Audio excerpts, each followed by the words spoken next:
The afternoon my nephew Preston suggested I sell my little house to afford a decent retirement home was the moment I decided my secret had lived long enough. For half a century, I had watched as my family dismissed my career choice, pitied my modest lifestyle, and ultimately deemed me a financial failure.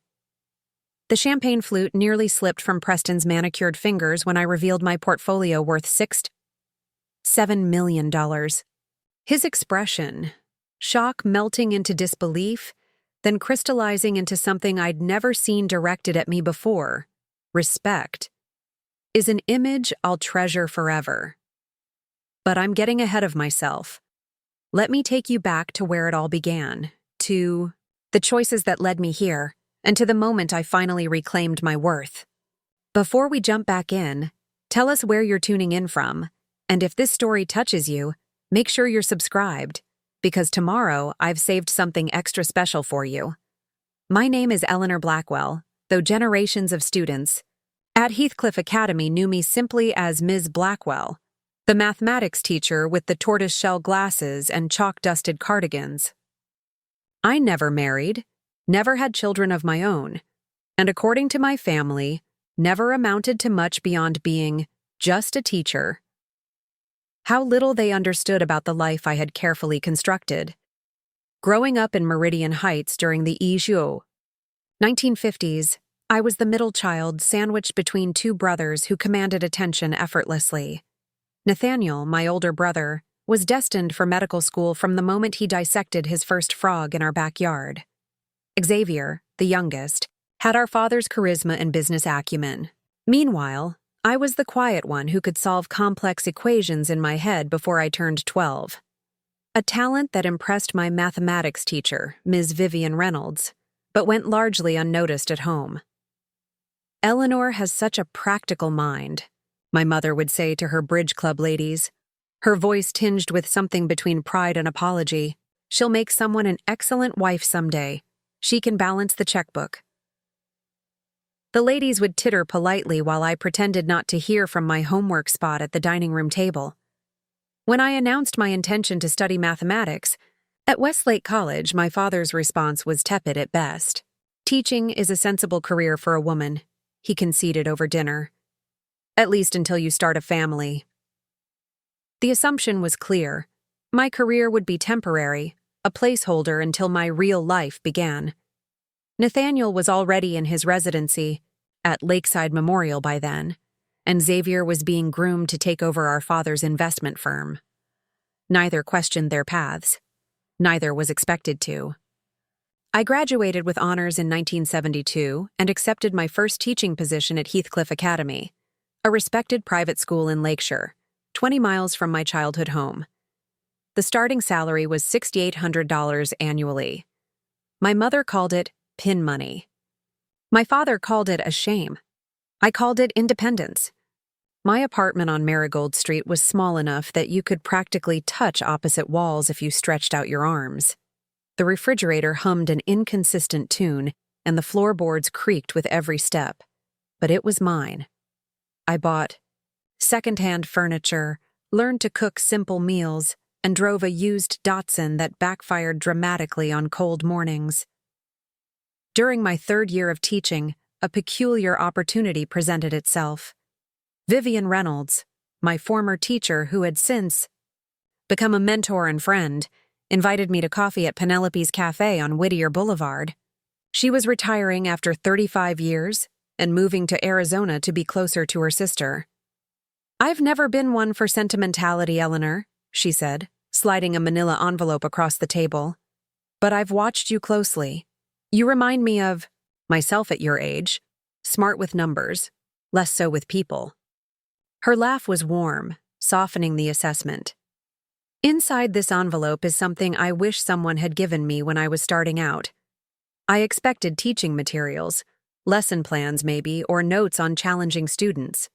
Instead, I found detailed investment strategies, stock recommendations, and a handwritten letter that began, "The world will tell you that teaching is a calling, not a career. That the rewards are intangible, not financial. They are wrong. You can have both." Vivian had been investing methodically since 1943, putting aside a portion of each paycheck into carefully researched opportunities. While her colleagues complained about the teacher's salary and looked forward only to their pensions, she had quietly amassed a small fortune. "People will make assumptions about you based on your profession," she told me, stirring her tea with precise movements. "Let them. There is power in being underestimated, Eleanor. Use it." That afternoon changed the trajectory of my life. I opened my first investment account the following week with $500, nearly a month's rent, but a sacrifice I was willing to make. I developed a system. 15% of each paycheck went directly into investments, another 10% into savings, and I lived modestly on the rest. When I received a raise, I increased my investment percentage rather than my standard of living. My family, meanwhile, continued along their predetermined paths. Nathaniel married Corinne, a pediatrician with family money and connections, and they built a sprawling Tudor-style home in Oakwood Estates. Xavier took over our father's firm and expanded it considerably, acquiring smaller companies with the same ease that some people acquire new shoes. They had children, Preston, Abigail, and Josephine, who grew up with every advantage, attending elite schools and taking expensive European vacations. At family gatherings, usually hosted at Nathaniel's home with its marble countertops and original artwork, the conversation inevitably turned to money, renovations, investments, property values, private school tuitions. I would listen quietly, offering little. What could just a teacher contribute to such discussions? "How's school, Ellie?" Nathaniel would ask, using my childhood nickname despite knowing I preferred Eleanor. His tone was the same one he used with his young patients, gently condescending. "The children are well," I would reply, because that was what they expected. To hear that I was fulfilled by my work with the children. They didn't want to know about my fascination with financial markets, my growing portfolio, or the small rental properties I had begun to acquire. When I purchased my house on Hawthorne Drive in my 15th year of teaching, my family assumed I had stretched myself thin to afford it. The Victorian cottage with its gingerbread trim and wraparound porch needed work. The roof leaked in 3 places, the kitchen hadn't been updated since the 1940s, and the garden had grown wild with neglect. "Oh, Eleanor," Corinne sighed during her only visit, touching the faded wallpaper with her fingertips as if it might contaminate her. "It's quaint. Nathaniel, perhaps we could help with some renovations as a Christmas gift?" What they didn't know was that I had paid for the house in cash, no mortgage necessary. By then, my portfolio had grown to include a diverse mix of blue-chip stocks, municipal bonds, and 3 small rental properties managed discreetly by Harrington Property Services. The leaking roof and outdated kitchen were strategic choices. I was willing to live with imperfection while my money worked harder elsewhere. I renovated gradually, paying cash for each improvement. The kitchen gained cherry cabinets and granite countertops. The bathrooms were updated with marble and brushed nickel fixtures. The garden, my true passion, transformed into a showcase of perennials that strangers would slow their cars to admire. All the while, my investments continued to compound. Teaching brought me genuine joy that no balance sheet could reflect. I specialized in making mathematics accessible to students who had been told they weren't math people. Watching a concept click for a struggling student, seeing that moment when confusion transformed into comprehension, was a reward beyond measure. Over the decades, I taught thousands of students. Zachariah Pembroke, who could barely add fractions, when he entered my classroom, later became an aerospace engineer. Octavia Wesley, so timid she would whisper her answers, went on to become the CFO of a Fortune 500 company. Dominic Torres, who worked after school to help support his family, earned a full scholarship to Princeton and later founded an educational technology company. They would write to me sometimes, send holiday cards, or stop by when visiting Lakeshore.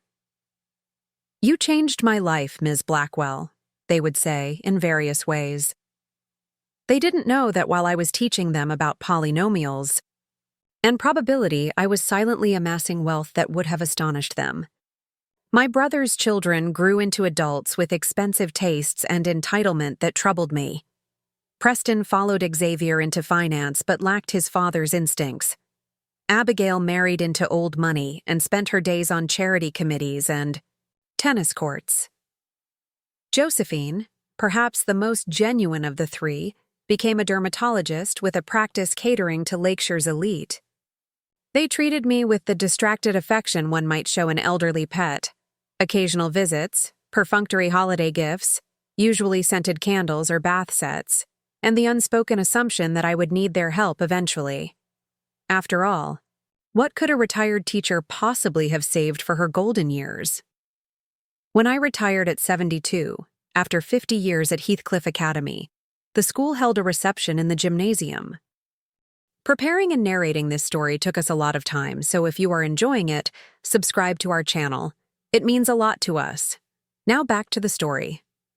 Former students spanning 5 decades attended, sharing stories about their time in my classroom. The current headmaster, Thaddeus Wellington, presented me with a crystal apple and announced that the mathematics wing would henceforth be known as the Eleanor Blackwell Mathematics Center. My family attended out of obligation. They stood awkwardly among my former students and colleagues, clearly surprised by the turnout and the genuine affection directed toward me. "I had no idea you were so popular, Aunt Eleanor," Preston remarked as we drove to the obligatory family dinner afterward. "Teaching must have been rewarding in its own way, I suppose." The condescension in his voice was familiar, the same tone my father had used decades earlier.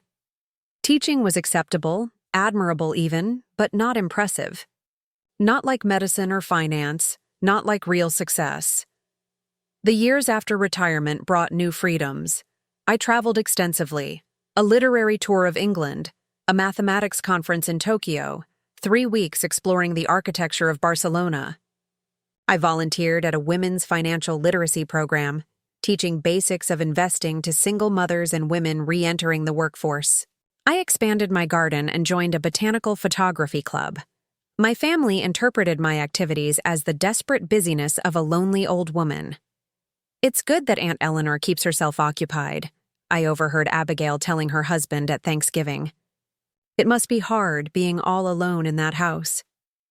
The conversation that changed everything happened last month, at my 78th birthday dinner. They had taken me to Bellamy's, an overpriced restaurant where the portions were tiny and the waitstaff overly familiar. Preston had ordered an expensive bottle of champagne, making a show of instructing the sommelier on the proper serving temperature. "Aunt Eleanor," he began, swirling his champagne with practiced nonchalance, "we've been talking, and we think it's time you consider your future arrangements." Josephine reached for my hand across the table. "What Preston means is that we're concerned about you living alone in that big old house. The stairs, the maintenance, it's a lot for someone your age."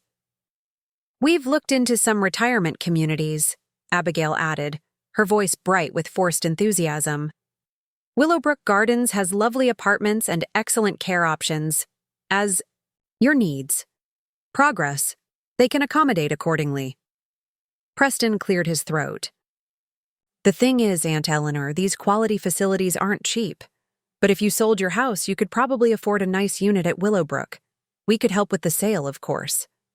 I know a real estate agent who specializes in older properties that need some updating to reach their full market potential." I took a slow sip of champagne, feeling a strange calm settle over me. For 50 years, I had kept my financial life private, partly out of habit and partly because I recognized the power in being underestimated. But sitting there, watching my family plan my diminished future based on assumptions they had never bothered to question, I decided it was time. "Preston," I said, setting down my glass, "what makes you think I need to sell my house to afford a retirement community?" He exchanged glances with his sisters. "Well, Aunt Eleanor, teachers' pensions aren't exactly generous, and while your house has appreciated, Hawthorne Drive isn't the most desirable location. After capital gains taxes and settling any outstanding mortgage— I have no mortgage, I interrupted quietly. I paid cash for the house in 1987. There was a moment of confused silence. That's not possible, Preston said finally. On a teacher's salary. On a teacher's salary, I continued. Combined with 50 years of consistent investing and compound interest, quite a lot is possible. I opened my handbag and removed a document, the latest statement from my financial advisor, Marguerite Chen, who had taken over after Vivian passed away. I slid it across the table just as Vivian had once slid that manila envelope to me. Preston picked it up, his expression skeptical. Then his eyes widened. He blinked rapidly, as if the numbers might rearrange themselves into something more aligned with his expectations. "This can't be right," he whispered. $6.7 million, I confirmed. Conservative estimate, according to Marguerite. That doesn't include my pension, Social Security, or the 4 rental properties I own in Lakeshore and Meridian Heights.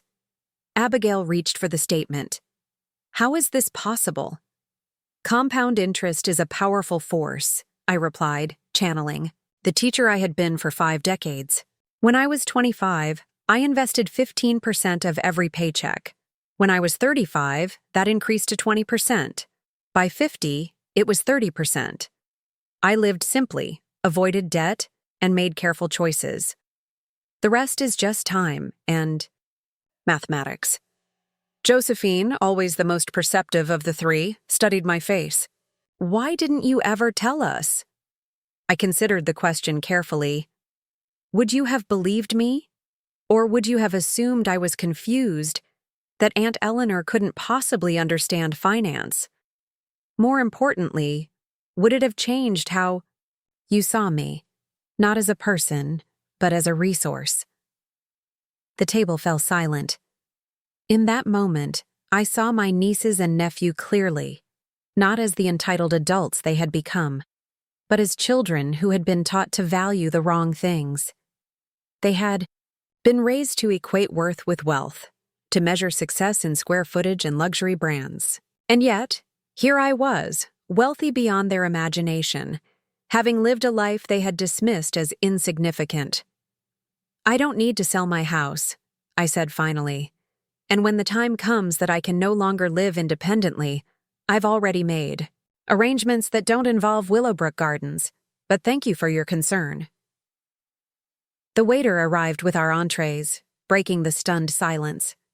The rest of the dinner passed in awkward conversation about safer topics: the weather, Preston's son's college applications, Abigail's recent kitchen renovation.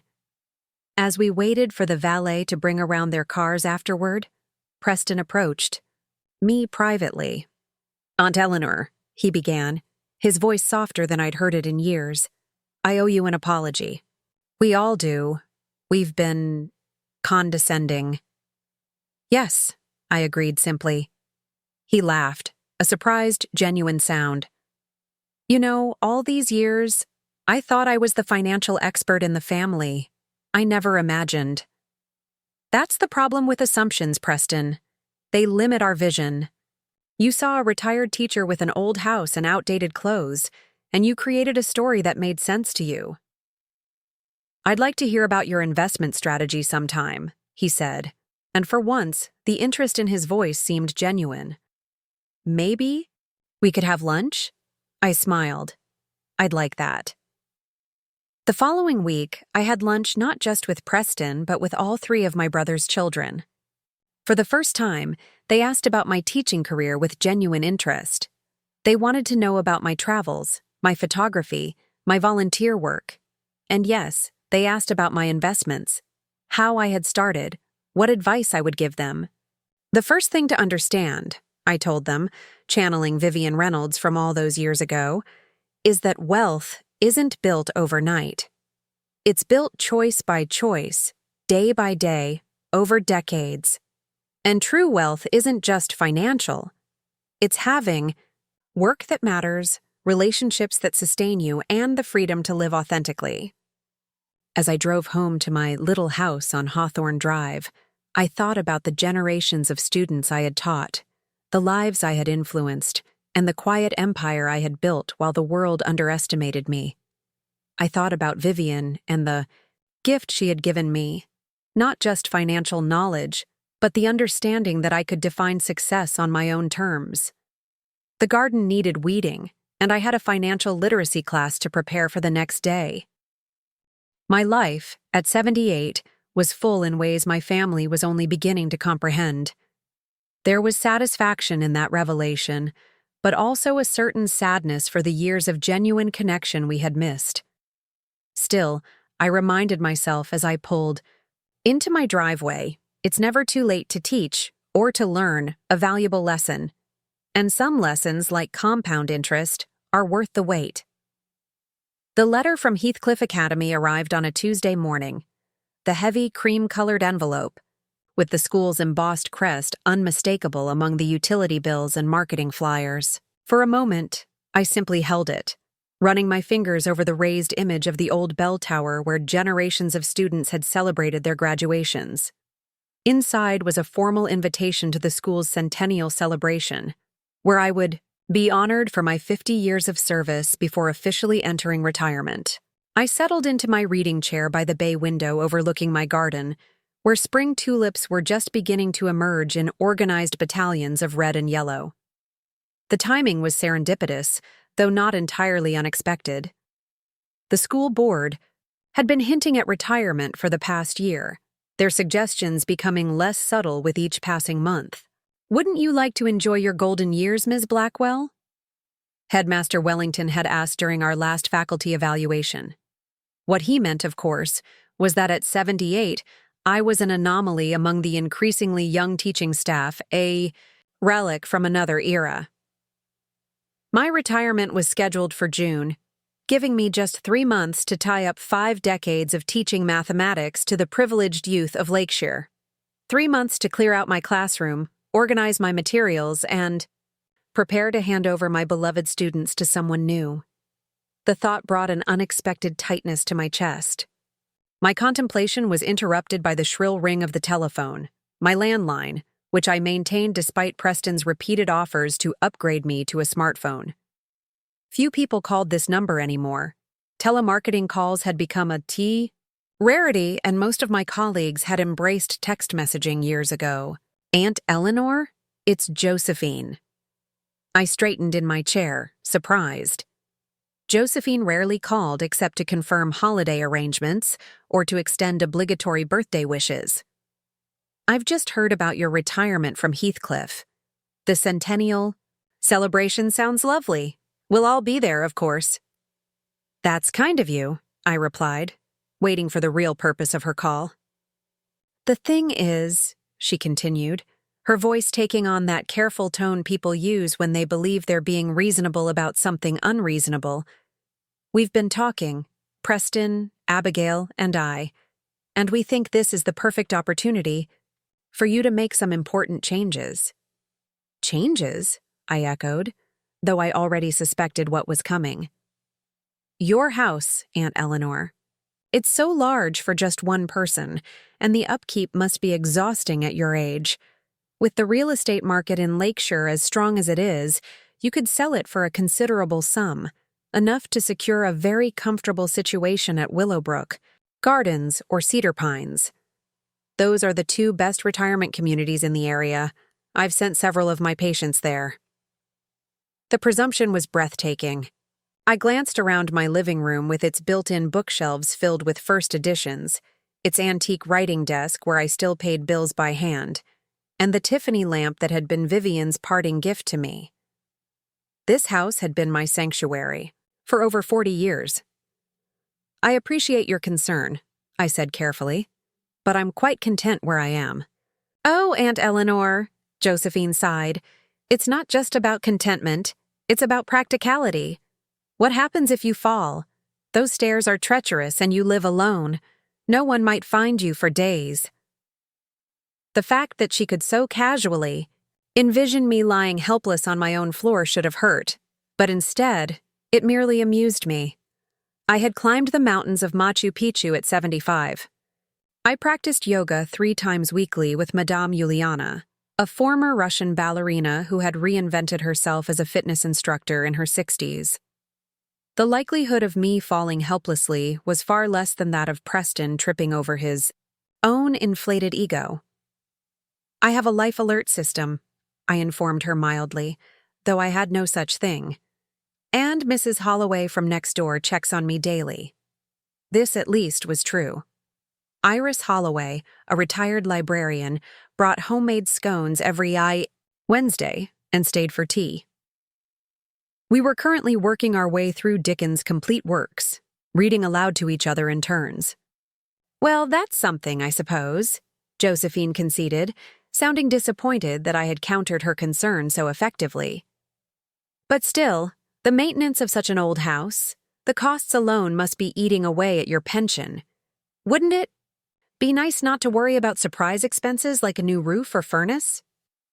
I smiled to myself, thinking of the comprehensive renovation I had completed just 3 years ago. New copper plumbing, updated electrical, a high-efficiency furnace, and a slate roof guaranteed for a century. The contractor had been Zachariah, Pembroke's son, who offered me a professional courtesy discount in honor of the teacher who had saved his father from a life of mathematical mediocrity, as Zachariah had put it. My house is in excellent condition, I assured her, but I appreciate your concern. We're having dinner next Friday at Bellamy's to celebrate Preston's new partnership, Josephine said, changing tactics. You'll come, won't you? The whole family will be there. The whole family meant my nieces and nephews, their spouses and their children, most of whom viewed me as a quaint oddity, the spinster great-aunt who taught mathematics and collected teacups. The prospect was not enticing, but family obligations ran deep. Of course, I agreed. I look forward to it. After hanging up, I sat for a long while, contemplating the shift that was coming. Retirement had always been an abstract concept, something that happened to other teachers while I continued doing what I loved. Now it loomed just months away, a great unknown territory. The doorbell chimed, interrupting my thoughts. Through the stained glass inset, I could make out a familiar silhouette, tall and angular, with distinctively unruly hair. Ms. Blackwell. The voice that greeted me as I opened the door belonged to Dominic Torres, once my struggling algebra student, now the founder of Equation Nation, an educational technology company valued at over $500 million. I hope I'm not interrupting anything important. Dominic, I smiled genuinely. What a wonderful surprise. Please come in. He stepped into my foyer, bringing with him the energy that had always characterized him. A vibrating enthusiasm that made him seem perpetually on the verge of discovery. At 45, his black hair was threaded with silver at the temples, but his eyes retained the same keen intelligence I remembered from his teenage years. I was in town for a conference and couldn't leave without seeing you, he explained, following me into the living room. Plus, I heard through the alumni newsletter about the retirement ceremony. 50 years at Heathcliff, it's remarkable. It hardly feels like 50 years, I admitted, settling back into my reading chair while he took the sofa across from me. Though looking at you, all grown up with children of your own, certainly brings the passage of time into focus. He laughed. My oldest, Eleanor, is starting high school next year. She's brilliant at mathematics, takes after her namesake. He winked, and I felt a rush of affection. I had forgotten that he had named his daughter after me. It was one of the highest compliments a former student could pay. How is your company doing? I asked, though I knew the answer. I had been an early investor in Equation Nation, purchasing shares worth $50,000 when Dominic first took the company public. That investment had multiplied many times over in the decade since. Expanding faster than we can manage, honestly, he admitted. We just secured a contract with the California public school system. Our learning modules will be in every middle school classroom by next fall. That's wonderful, Dominic. You're making mathematics accessible to so many children who might otherwise struggle. His expression grew serious. That's actually why I wanted to see you, Ms. Blackwell. Everything I've accomplished, it all traces back to your classroom. Do you remember when you stayed after school for 6 weeks straight to help me prepare for the state mathematics competition? I nodded. Dominic had been working evenings at his family's restaurant then. He would arrive at my classroom at 7 each morning, exhausted but determined, his textbook dog-eared from late-night studying. My parents wanted me to take over the restaurant, he continued. It was a good, stable business, but you saw something else in me. You convinced them to let me apply for that scholarship to Princeton. You earned that scholarship, Dominic. I merely helped you prepare. He shook his head. You did much more than that. You made me believe I belonged in those university halls. A kid from the east side of Lakeshore, son of immigrants, surrounded by legacy students with summer homes and trust funds. Whenever I doubted myself, I would hear your voice. Mathematics doesn't care where you were born, Dominic. It only cares about the elegance of your solutions. I felt a warmth spread through me that had nothing to do with the afternoon sun streaming through my windows. This was the true wealth I had accumulated over my career. Not the millions in my investment portfolio, but the lives I had touched, the paths I had helped illuminate. I have a proposition for you, Dominic said, leaning forward. Equation Nation is creating a foundation to provide scholarships for underprivileged students showing mathematical promise.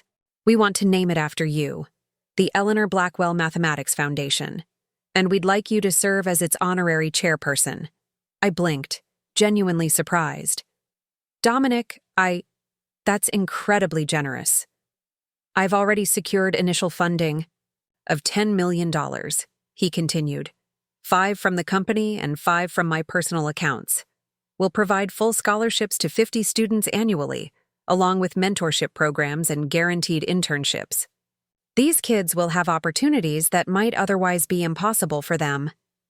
Emotion threatened to overwhelm me. I had taught thousands of students over my career, but the ones who had stayed with me most vividly were those like Dominic. Bright, minds constrained by circumstance, needing only an open door and someone who believed in them. I would be honored, I said finally, my voice steady despite the tears I felt gathering. On one condition. Name it. I'd like to contribute to the foundation as well. I had been considering my legacy for some time, what to do with my wealth when I was gone. My family would receive portions, of course, but the bulk had been designated for educational causes in my will. Perhaps this was an opportunity to see that legacy in action during my lifetime. Dominic's eyes widened slightly. That's very generous, Ms. Blackwell, but not necessary. Your name and involvement are more than enough. I smiled, recognizing in his response the same assumption that had characterized my family's attitude toward me, that a teacher's contribution would be symbolic rather than substantial. I insist, I said firmly. I'd like to match your personal contribution. He stared at me, confusion evident in his expression. Match my Ms. Blackwell. That would be $5 million. Yes, I agreed simply. I'm aware of the amount. His confusion deepened.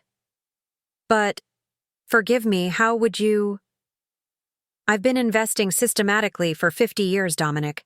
Compound interest is a powerful force, as I've told countless students, including you, if I recall your calculus lessons correctly.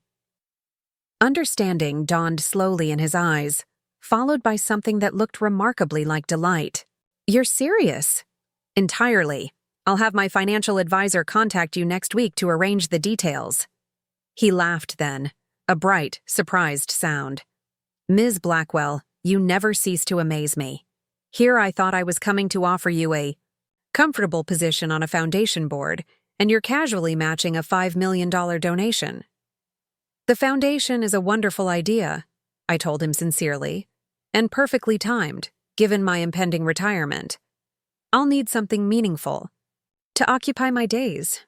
We talked for another hour, detailing plans for the foundation, how students would be selected, what support systems would be established, how success would be measured. By the time Dominic left, promising to return with legal documents and a more formal proposal, the afternoon was fading into early evening. I prepared a simple dinner, poached salmon with dill, asparagus from the farmer's market, and a glass of Pinot Grigio. As I ate at my small kitchen table, watching the last light fade from my garden, I considered the day's events. The retirement letter, Josephine's call, Dominic's visit, all converging to mark a transition point in my life. For decades, I had lived two parallel existences: the modest mathematics teacher known to my family and community, and the shrewd investor quietly building wealth. The former had been visible but undervalued, the latter invisible but powerful. Now, as I approached, a new chapter. Perhaps it was time to reconcile these two selves. The dinner at Bellamy's the following Friday loomed in my thoughts. My family would be there in full force, brimming with opinions about how I should manage my retirement and, by extension, the remainder of my life. For 50 years, I had allowed their misconceptions to go unchallenged, finding a certain protection in being underestimated. What would happen if I finally revealed the truth? The question followed me as I washed my dinner dishes, as I watered my collection of African violets on the kitchen windowsill, as I settled into bed with the biography of Katherine Johnson I had been reading. What would change if my family knew the extent of my financial success? Would they see me differently?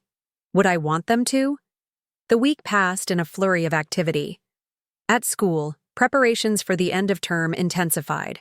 I administered final exams, graded papers, and began the bittersweet process of sorting through 5 decades of accumulated teaching materials.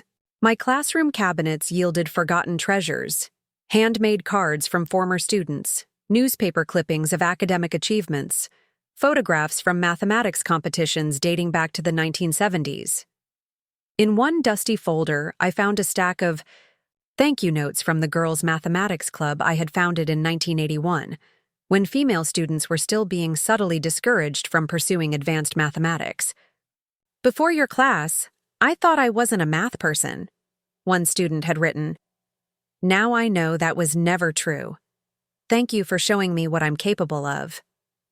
These tangible reminders of lives influenced were more precious to me than any financial statement. I set aside the most meaningful items to take home, donating the rest to younger teachers or to the school's archives.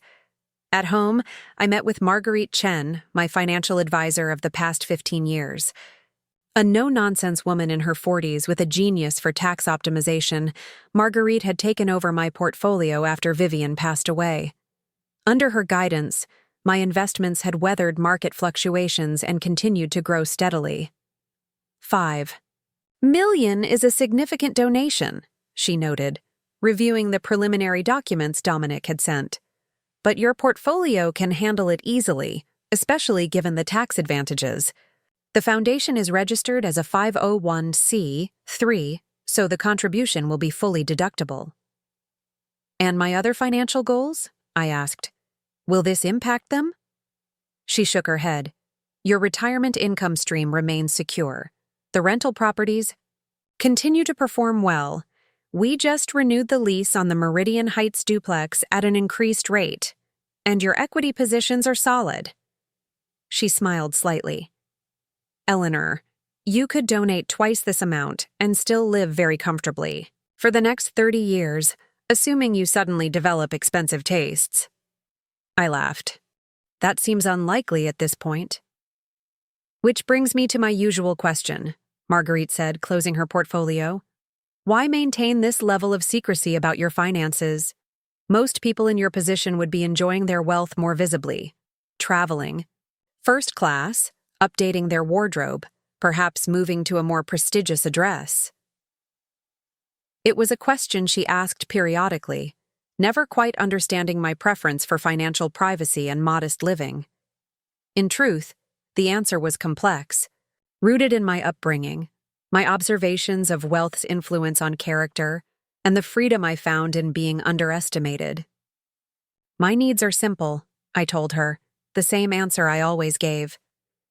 And I prefer to focus my resources on things that matter to me: my home, my garden, occasional travel, and now, this foundation. She nodded, accepting if not fully comprehending. Well, you've certainly mastered the art of stealth wealth. No one would guess from looking at you that you're worth nearly $7 million. That Friday evening, I dressed for dinner at Bellamy's with unusual care. My wardrobe, while not extensive, contained several quality pieces I had acquired over the years. A cashmere sweater in deep burgundy, wool trousers in charcoal gray, a strand of freshwater pearls that had been my mother's. I applied minimal makeup, arranged my silver hair into its usual neat bun, and added small pearl earrings. The reflection that greeted me was that of an elegant older woman, not fashionable in the contemporary sense, but timeless in the way that quality and simplicity often are. I wondered if my family would notice, or if they would see only what they expected to see. Aging Aunt Eleanor in her teacher clothes. Bellamy's occupied the ground floor of what had once been Lakeshire's grandest hotel, now converted into luxury condominiums.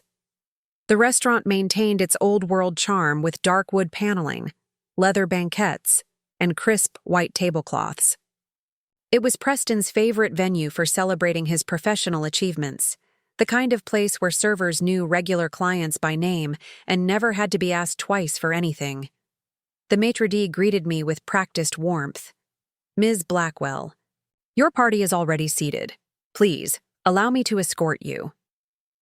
My family occupied a large round table in the center of the dining room, a strategic location that Preston preferred, allowing him to see and be seen by Lakeshire's elite.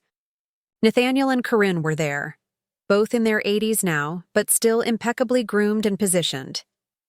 Xavier and his third wife, Serena, sat opposite them. My nieces and nephews and their spouses completed the circle, with one empty chair, clearly left for me. Preston rose as I approached, performing the role of gracious host. "Aunt Eleanor, you look lovely this evening." The compliment, while perfunctory, was genuine enough to surprise me. Perhaps the burgundy cashmere had made an impression after all. "Thank you, Preston. Congratulations on your partnership. That's quite an achievement." He beamed, gesturing for me to take the empty seat between Abigail and her husband, Marcus. 38 is somewhat young for partner at Harrington and Stone. The youngest in 15 years, actually.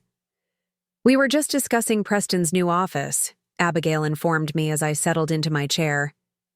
"Corner suite, 20th floor, with views of the lake. They're bringing in custom furniture next week." "How impressive," I murmured, accepting the menu a server discreetly placed before me.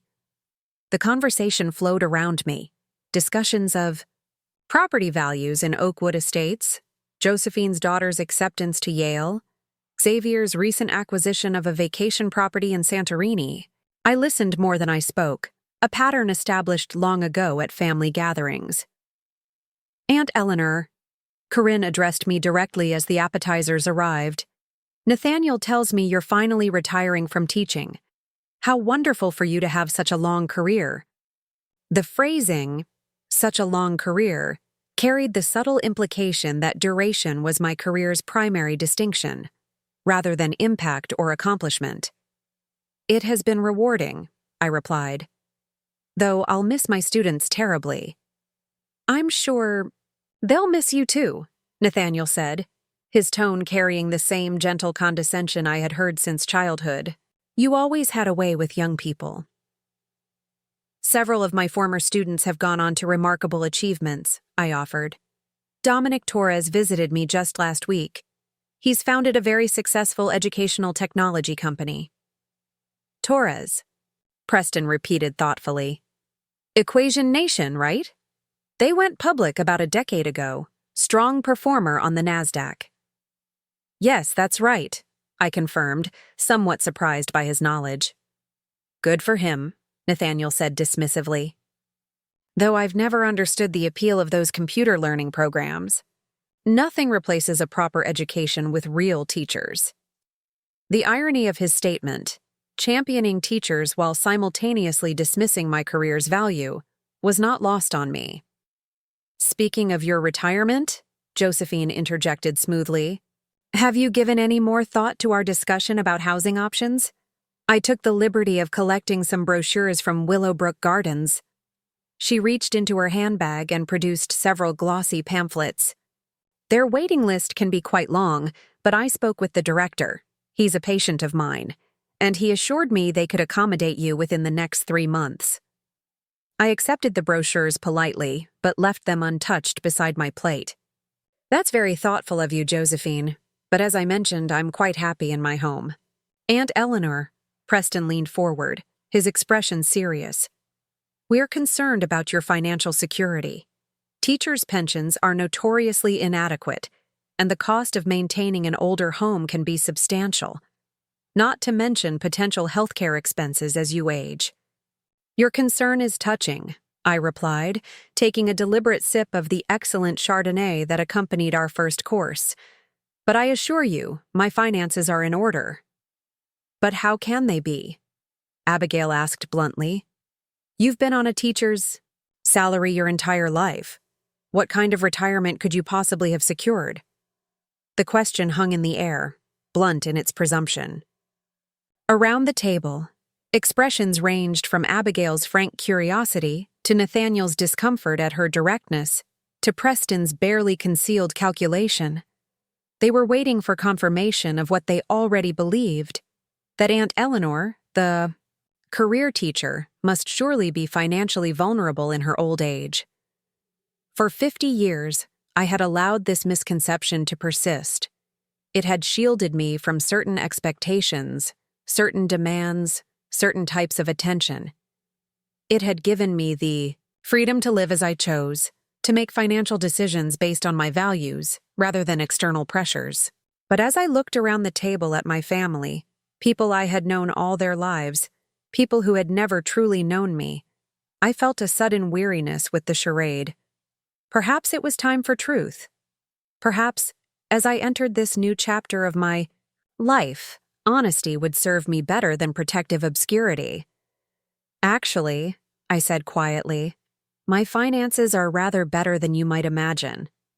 Preston smiled indulgently. Aunt Eleanor, we understand you've always been frugal, but even the most careful savings can only stretch so far on a teacher's income. I reached for my handbag, not the one they were accustomed to seeing, my practical leather satchel, but the smaller, more elegant clutch I had chosen for this evening.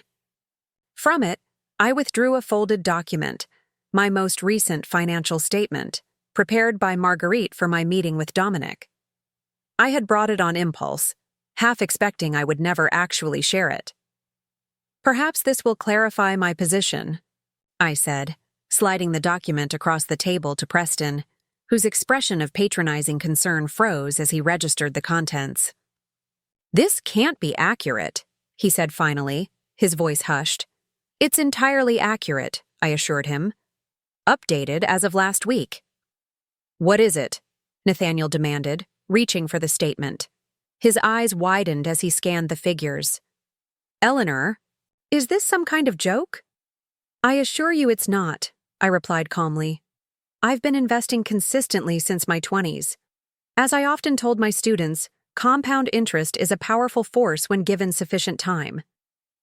The statement made its way around the table, expressions of shock rippling in its wake. Corinne actually gasped audibly when she saw the total. Xavier studied it with professional intensity, looking for some error or misinterpretation. $6.7 million, Abigail breathed, the last to see the document. Aunt Eleanor, how is this possible? I took another sip of wine, feeling strangely calm as 50 years of carefully maintained privacy dissolved around me. It's actually rather simple mathematics. I began investing 15% of every paycheck when I was 25, guided by my mentor, Vivian Reynolds.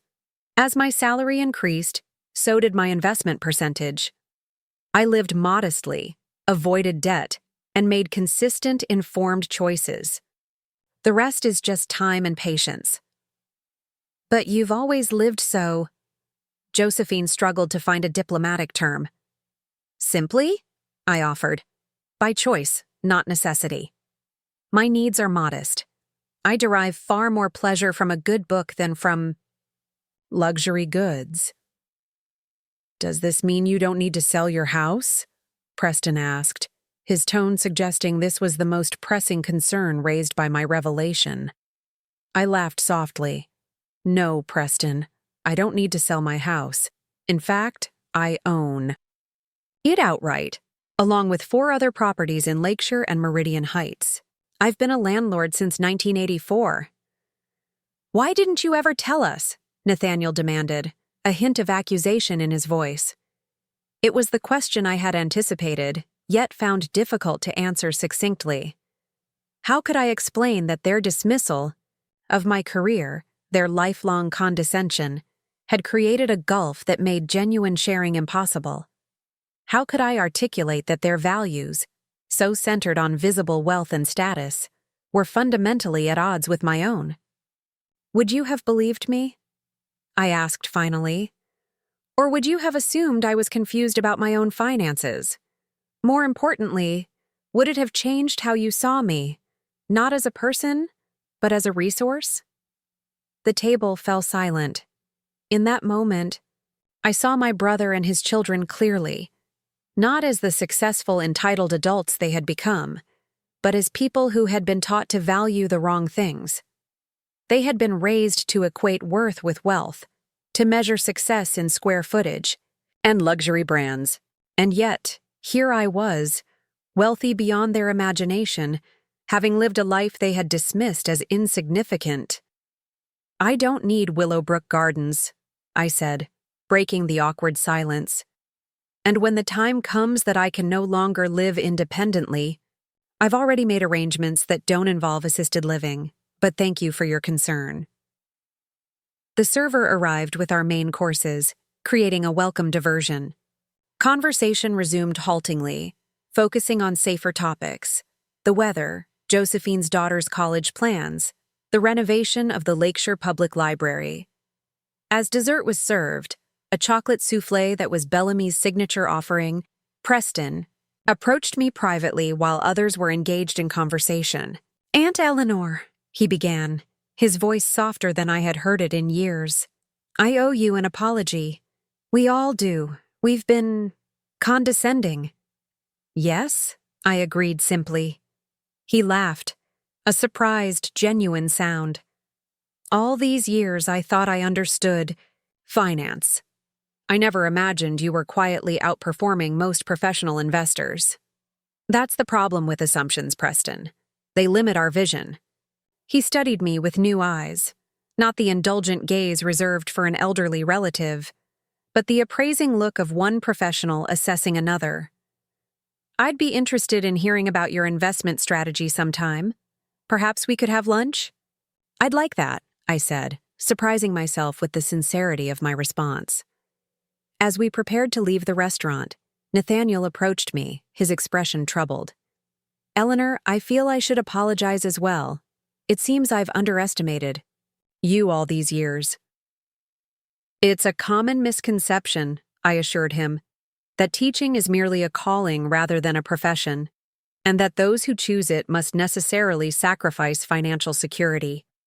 He nodded slowly. Still, as your brother, I should have known you better. There was regret in his voice, genuine, if belated. I thought of all the years we had missed, the meaningful conversations we had never had, the mutual respect that might have developed had he seen me clearly from the beginning. Perhaps it's not too late to rectify that, I suggested. His smile was tentative but real. I'd like that very much. As I drove home to my modest house on Hawthorne Drive, I reflected on the evening's revelations. The family dynamic had shifted, perhaps permanently.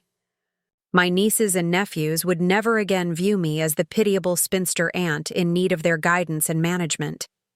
My brothers would never again dismiss my career as merely noble rather than valuable. There was satisfaction in that revelation, but also a certain melancholy for the years of genuine connection we had missed. Still, I reminded myself as I turned onto my familiar street, it's never too late to teach or to learn an important lesson.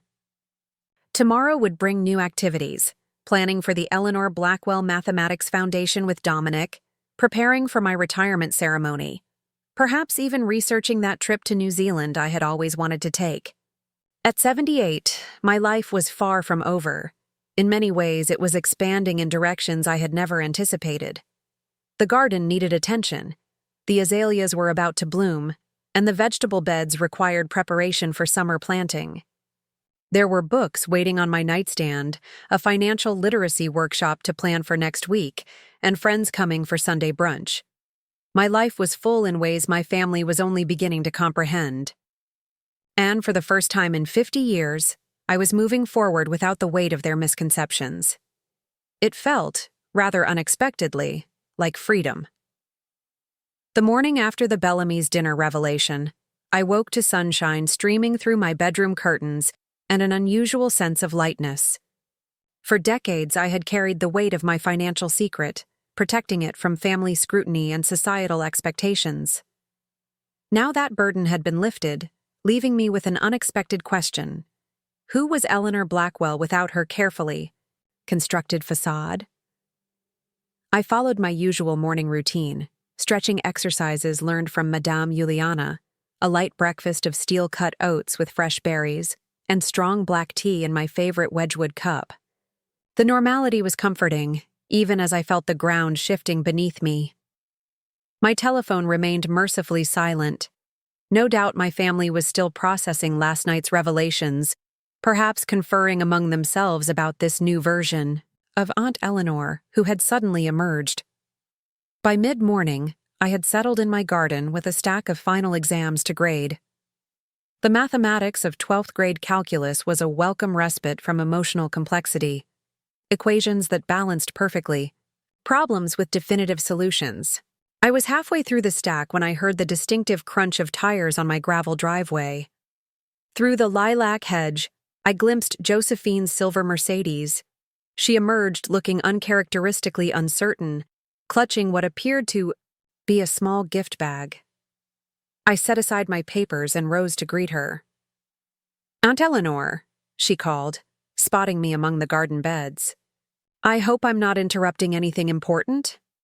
"Just grading exams," I replied, gesturing toward the patio chairs. "Would you care to join me?" I was about to take a break. She settled into a wrought iron chair, carefully arranging her designer sundress. Josephine had always been the most image-conscious of my nieces, her appearance meticulously curated for her role as Lakeshire's premier dermatologist to the elite. "I brought you something," she said, extending the gift bag. A small apology for my presumption. Inside, I found an elegant teacup and saucer in bone china, hand-painted with delicate purple irises, my favorite flower. It was thoughtful and surprisingly personal, suggesting she knew more about my preferences than I had realized. "It's lovely," I said sincerely. "Thank you, Josephine." She smiled, seeming relieved. "I saw it at Harrington's Antiques last month and thought of you immediately. I've been saving it for your birthday, but after last night." She trailed off, clearly uncertain how to address the dramatic shift in our relationship. "Last night was illuminating for all of us, I think," I offered, giving her an opening. "Aunt Eleanor," she began, then paused to gather her thoughts. "I owe you an apology. We all do. We've been making assumptions about your life, your finances, your capabilities, your needs, without ever truly asking you. It was patronizing. And, frankly, embarrassing in retrospect." The admission surprised me with its directness. Of my 3 nieces and nephews, Josephine had always struck me as the least introspective, the most concerned with appearances rather than substance. I appreciate your candor, I told her. Though I bear some responsibility as well. I deliberately maintained certain misconceptions about my circumstances. But why? She asked, genuine puzzlement in her expression. Why let us believe you were struggling financially when you weren't? It was a fair question, one I had never fully articulated even to myself. I considered my answer carefully. There's a certain freedom in being underestimated, I said finally. When people believe you have little, they expect little from you. They make fewer demands. They don't view you as a resource to be leveraged or an advantage to be gained. Josephine's eyebrows rose slightly. Is that how you see us? As people who would try to leverage you for financial gain? Not consciously, perhaps, I allowed. But wealth changes how people perceive you. It alters expectations and interactions in subtle ways. I've observed it throughout my life, with your father and uncle, with my wealthy students' parents, with donors to Heathcliff Academy. Money creates a particular lens through which others view you. She nodded slowly, absorbing this. I suppose I've never thought about it from that perspective. I've always had money, or at least access to it, through family. I've never known what it's like to be perceived as lacking. It's quite educational, I said with a small smile. You learn who values you for yourself rather than for what you can provide. Josephine looked troubled by this observation. And we failed that test rather spectacularly, didn't we? Especially recently, with all the retirement home suggestions. You were concerned about my welfare, I acknowledged, though perhaps not entirely attuned to my preferences. She laughed softly. That's a very generous interpretation. The truth is, we were being controlling, under the guise of care. Dad. And Uncle Xavier always treated you that way, as if you needed guidance and protection rather than respect. And we absorbed that attitude without questioning it. She paused, looking out over my carefully tended garden. It must have been infuriating. At times, I admitted, though I found ways to create the life I wanted, regardless of family expectations. That's what I can't stop thinking about, Josephine said, turning back to me with newfound respect in her eyes. You built this extraordinary financial foundation completely independently, while pursuing a career you loved, all while we were. What? Patronizing you? Pitying you? She shook her head. It's humbling, Aunt Eleanor. I had excellent guidance, I told her. My mentor, Vivian Reynolds, set me on this path when I was your age. And I had the benefit of time. 50 years of consistent investing creates rather impressive results. Even so, it requires discipline and vision. Preston spent half the night researching historical market returns, trying to reverse engineer your investment strategy. He's completely baffled by how you achieved those returns without professional management. I smiled, thinking of Preston's probable frustration. Perhaps he'd like to join us for tea sometime. I'm happy to discuss investment philosophy. He'd love that, Josephine said, then hesitated. Actually, that brings me to another reason for my visit. We're having a family brunch on Sunday, just immediate family, nothing formal.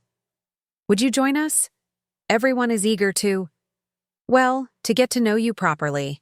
The real you, not the version we've constructed in our minds. The invitation touched me unexpectedly.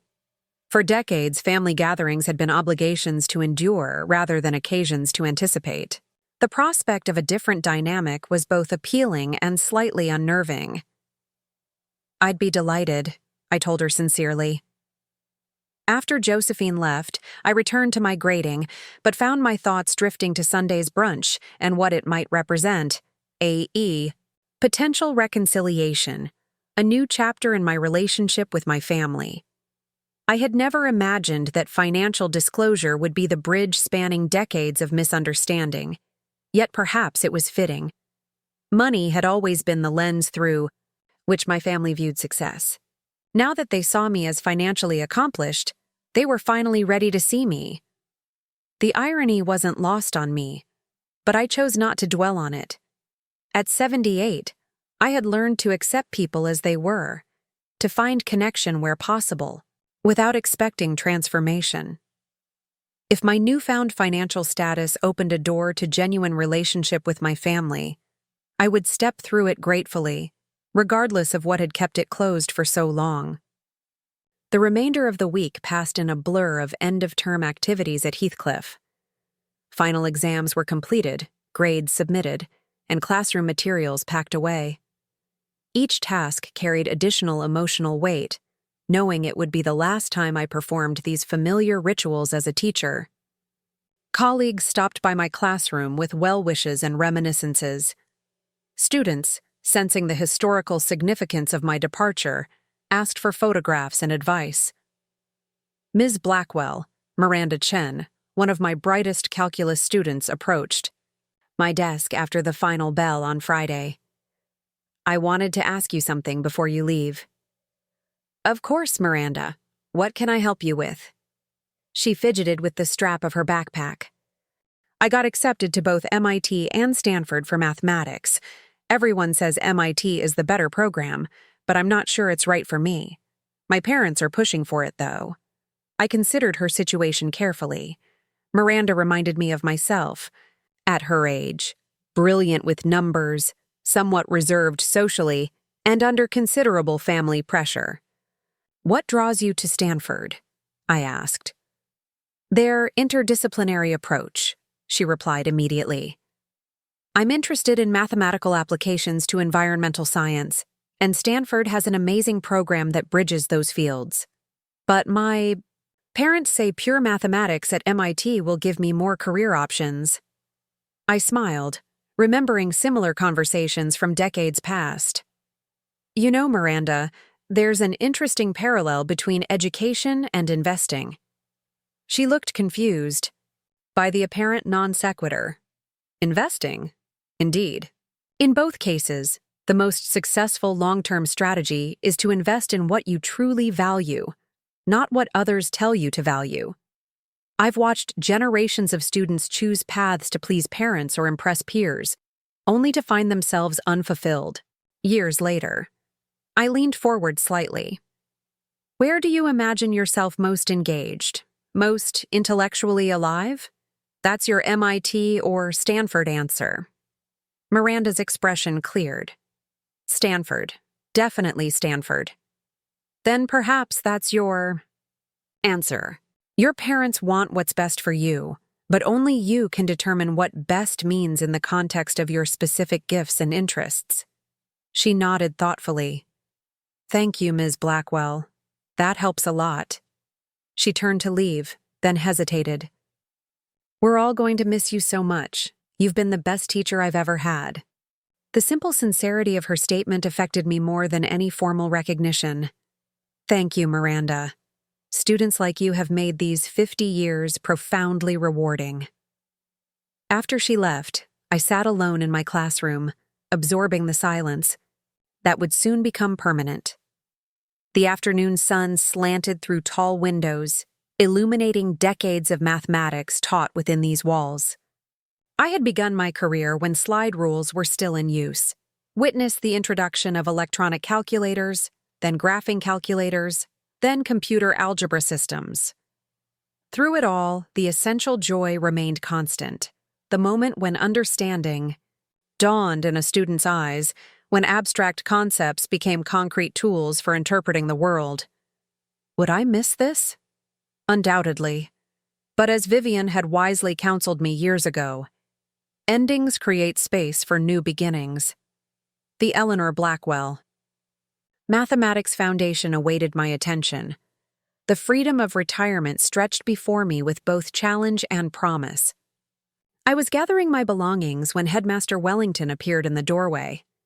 Thaddeus Wellington had been at Heathcliff for only 15 years, a relative newcomer by my standards, but he had proven to be a thoughtful administrator with genuine respect for the school's traditions and faculty.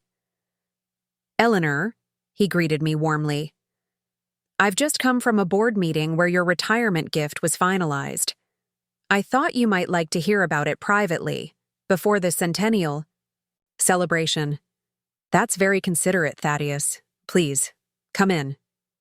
He settled into a student desk opposite mine, looking somewhat awkward with his long legs folded into the confined space.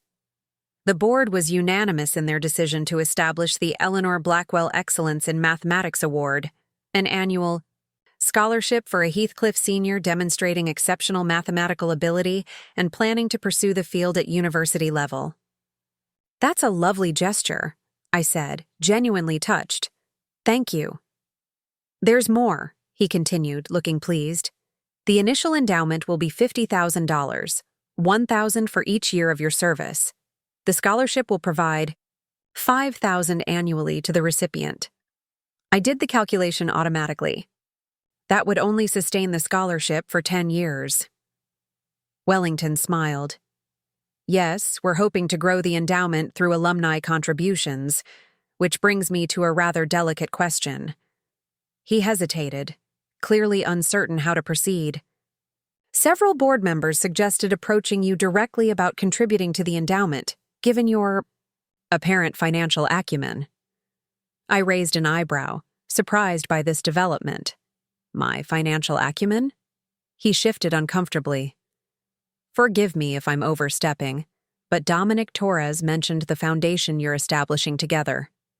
$5 million is a significant contribution which suggests, well, it suggests resources beyond what most might assume for a career educator. News traveled quickly in Lakeshire, particularly among the philanthropic circuit where Dominic was a recognized figure. I wasn't entirely surprised that Wellington had heard about the foundation, though I was mildly annoyed by the presumption. I see, I said neutrally, giving him no assistance in this awkward conversation. Of course, there's absolutely no pressure, he added hastily. The board was merely curious whether you might be interested in supporting the scholarship that bears your name. I considered the request. Unlike my family's assumptions about my finances, which had been based on stereotypes rather than facts, this approach was at least direct. And I did value mathematics education deeply. I would be happy to match the board's commitment, I decided. $50,000 now, with the possibility of further contributions in the future, depending on how the program develops. Wellington's eyebrows rose slightly. That's extraordinarily generous, Eleanor. The board will be delighted. With one condition, I added. Of course. What condition? The scholarship must include specific consideration for female students and those from economically disadvantaged backgrounds. Mathematics has traditionally created barriers for both groups. I'd like this scholarship to help dismantle those barriers. Wellington nodded thoughtfully. A worthy goal, and entirely consistent with our diversity initiatives. I'll ensure that language is incorporated into the scholarship criteria. After he left, I finished gathering my belongings. The personal items that had made this classroom uniquely mine over 5 decades. A crystal paperweight gifted by the class of '85.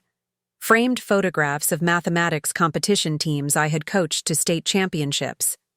The antique slide rule that had belonged to my grandfather, displayed on my desk as a conversation piece, for students who had never seen such an instrument. Each object carried memories, connections to young people who had passed through this room and moved on to their adult lives. I packed them carefully, acknowledging the bitter sweetness of this transition. 50 years of teaching had shaped me in ways both visible and invisible. Who would I be without this daily purpose, this familiar identity? The question followed me home, where I found a package waiting on my doorstep, a delivery from Marguerite, containing documents for the Eleanor Blackwell Mathematics Foundation.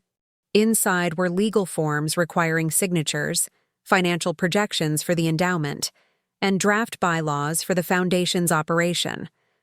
I settled at my writing desk to review the materials, making notes where changes seemed appropriate.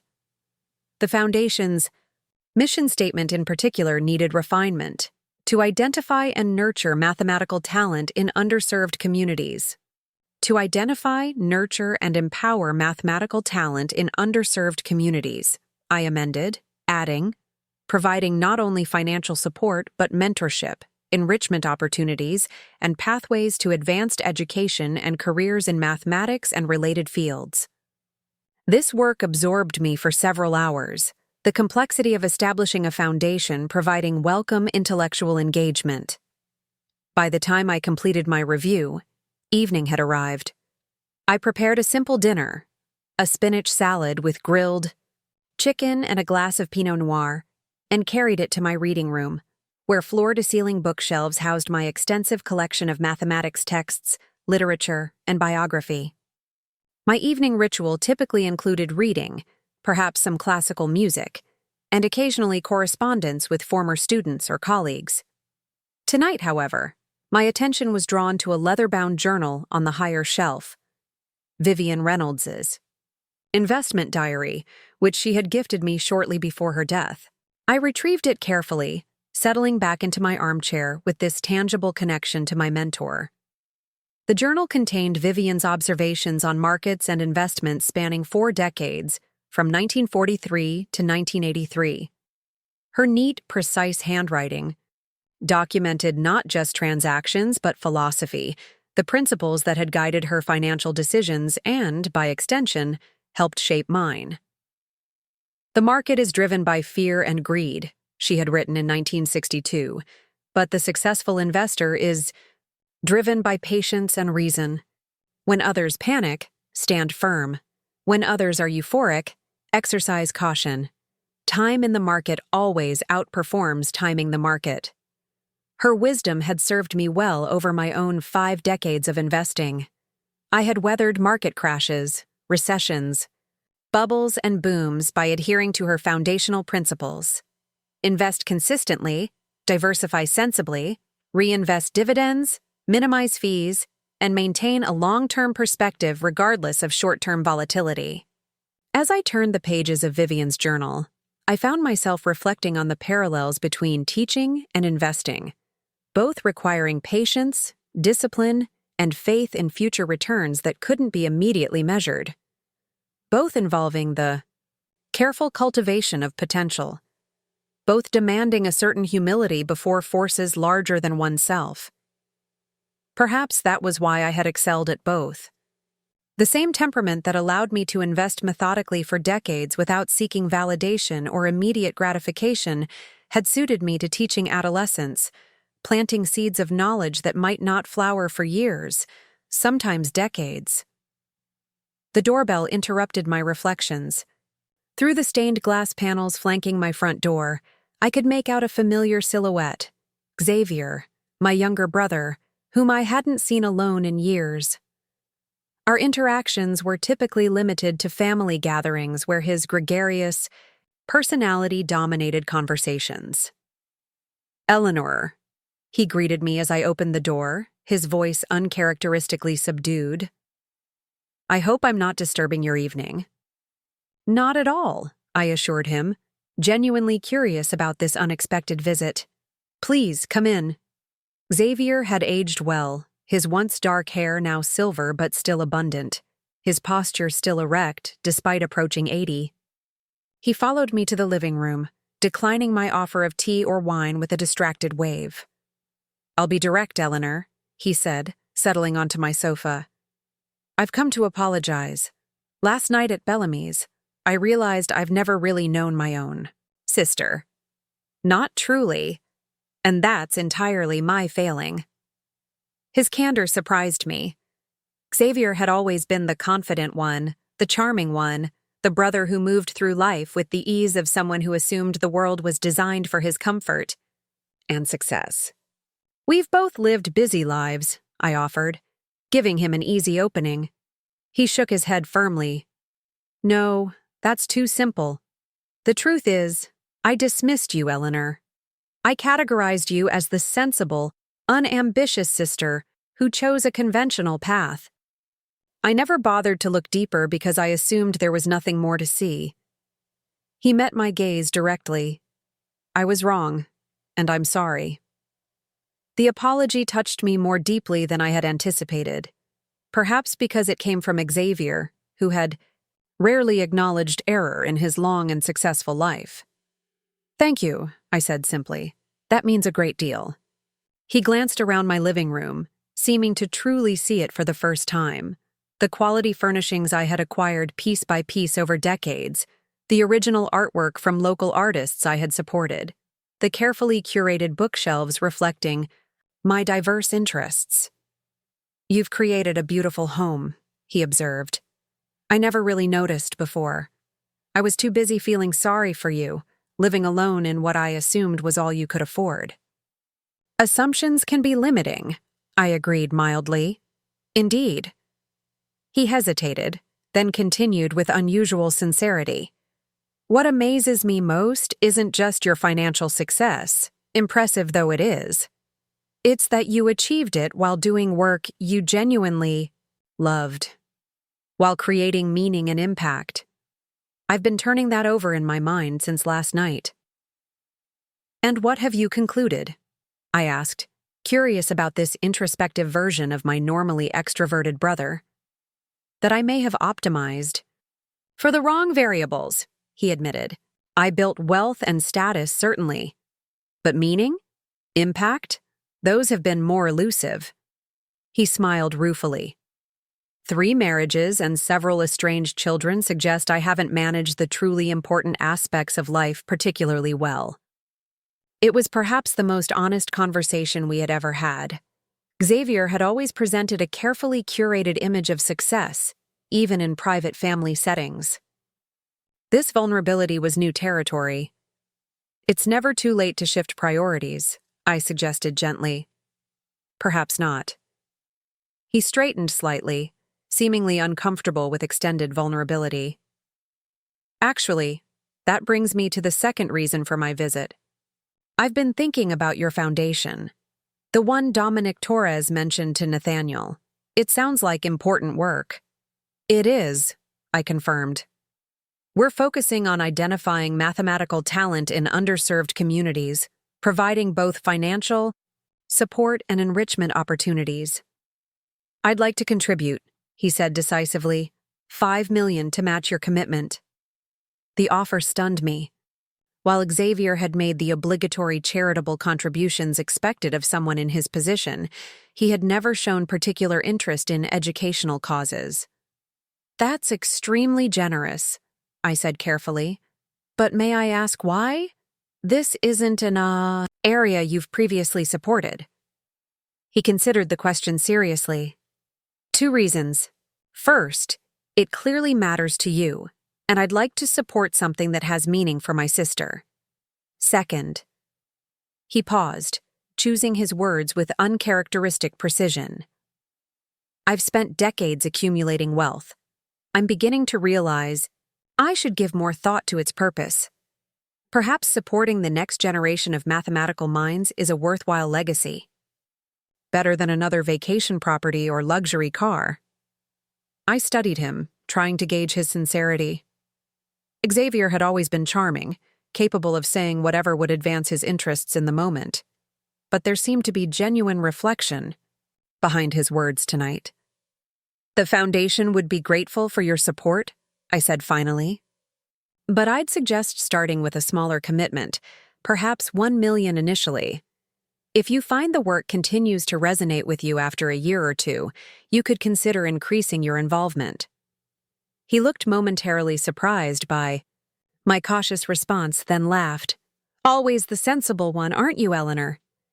"Very well, $1 million to start. I'll have my office prepare the transfer next week." As he rose to leave, Xavier paused, looking around my living room once more. "You know, I've been wondering, with your means, you could have lived anywhere, in any style. Why did you choose to stay in Lakeshire, in this house?" The question revealed how fundamentally he had misunderstood my values, even now. "Because this is home," I said simply. "I love this house, this garden, this community. My wealth was never about acquiring status symbols or demonstrating success to others. It was about creating freedom and security to live exactly as I chose." He nodded slowly, absorbing this. I'm starting to understand that about you, Eleanor. Better late than never, I suppose. After Xavier left, I returned to my reading room, picking up Vivian's journal from where I had set it aside. One entry from 1975 caught my eye. True wealth is not measured by what you can buy, but by what you can afford not to sell. Your time, your principles, your peace of mind. Vivian had lived that philosophy, teaching mathematics because she loved it, investing wisely to create freedom rather than ostentation.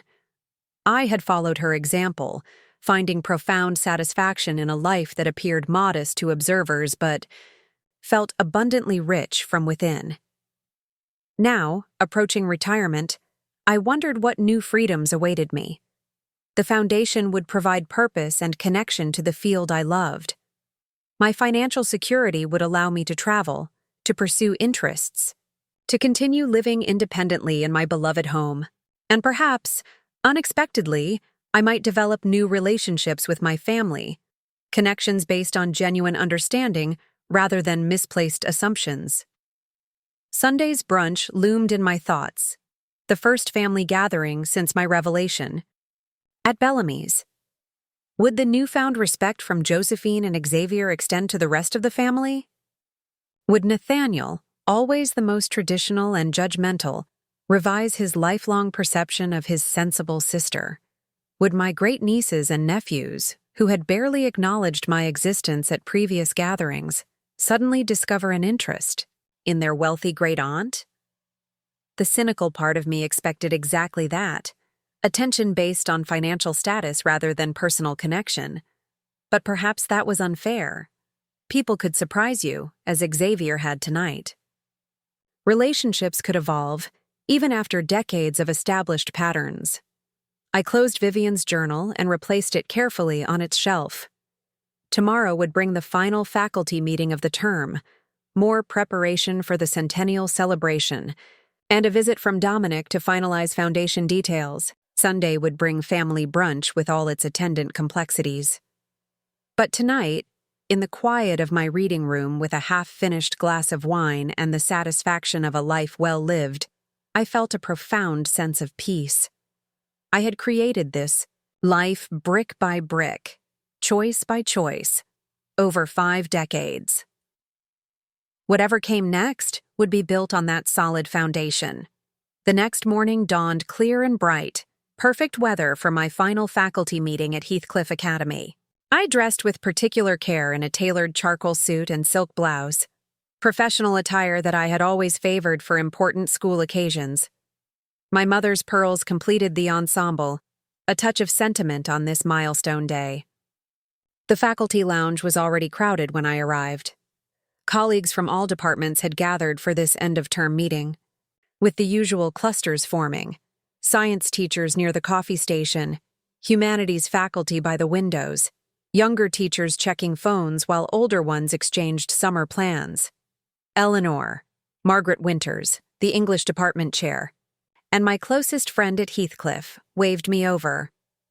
At 62, Margaret was 16 years my junior, but had become a valued confidant during her 25 years at the school. "I saved you a seat. Rumor has it Wellington has a special announcement today about the scholarship," I confirmed, settling beside her. Though it was supposed to remain confidential until the centennial celebration. Margaret's eyebrows rose. Scholarship? I hadn't heard about that. The rumor mill suggested something about a major donation from an alumnus. Dominic Torres, perhaps. He's been spotted on campus several times recently. "Ah," I said noncommittally, unwilling to reveal too much about the foundation before it was officially announced. "We'll know soon enough, I expect." "Headmaster." Wellington called the meeting to order promptly at 9, beginning with the usual end-of-term business: summer maintenance schedules, curriculum committee reports, enrollment projections for the fall. I listened with half attention, my mind alternating between nostalgia for these familiar proceedings and anticipation of freedom from them. "Finally," Wellington said, concluding the administrative portion, "I have 2 special announcements regarding our upcoming centennial celebration, and Ms. Blackwell's retirement. The room quieted, attention focusing on me with a mixture of respect and curiosity. After 50 years, I was something of an institution myself at Heathcliff, the living link to the school's earlier history. First, the board has approved the establishment of the Eleanor Blackwell Excellence in Mathematics Award, an annual scholarship for a graduating senior demonstrating exceptional mathematical ability and planning to pursue the field at university level. The initial endowment will be $100,000, providing a $5,000 scholarship annually. Surprised murmurs spread through the faculty. Wellington had mentioned $50,000 from the board the previous day, with my matching contribution. The additional $50,000 was unexpected. The board's initial commitment of $50,000 has been generously matched by Ms. Blackwell herself, Wellington continued, with an additional $50,000 contributed anonymously by a member of the Heathcliff community who wishes to honor Ms. Blackwell's 5 decades of service. I glanced at Margaret, who was watching me with newfound curiosity. The anonymous donor was a mystery to me as well, perhaps a former student, or a parent grateful for my influence on their child. Second, Wellington said, I'm delighted to announce a major new initiative that will enhance Heathcliff Academy's commitment to mathematical excellence and educational equity. Dominic Torres, class of '89, has partnered with Ms. Blackwell to establish the Eleanor Blackwell Mathematics Foundation, which will identify and support mathematically talented students from underserved communities. The announcement was met with genuine applause.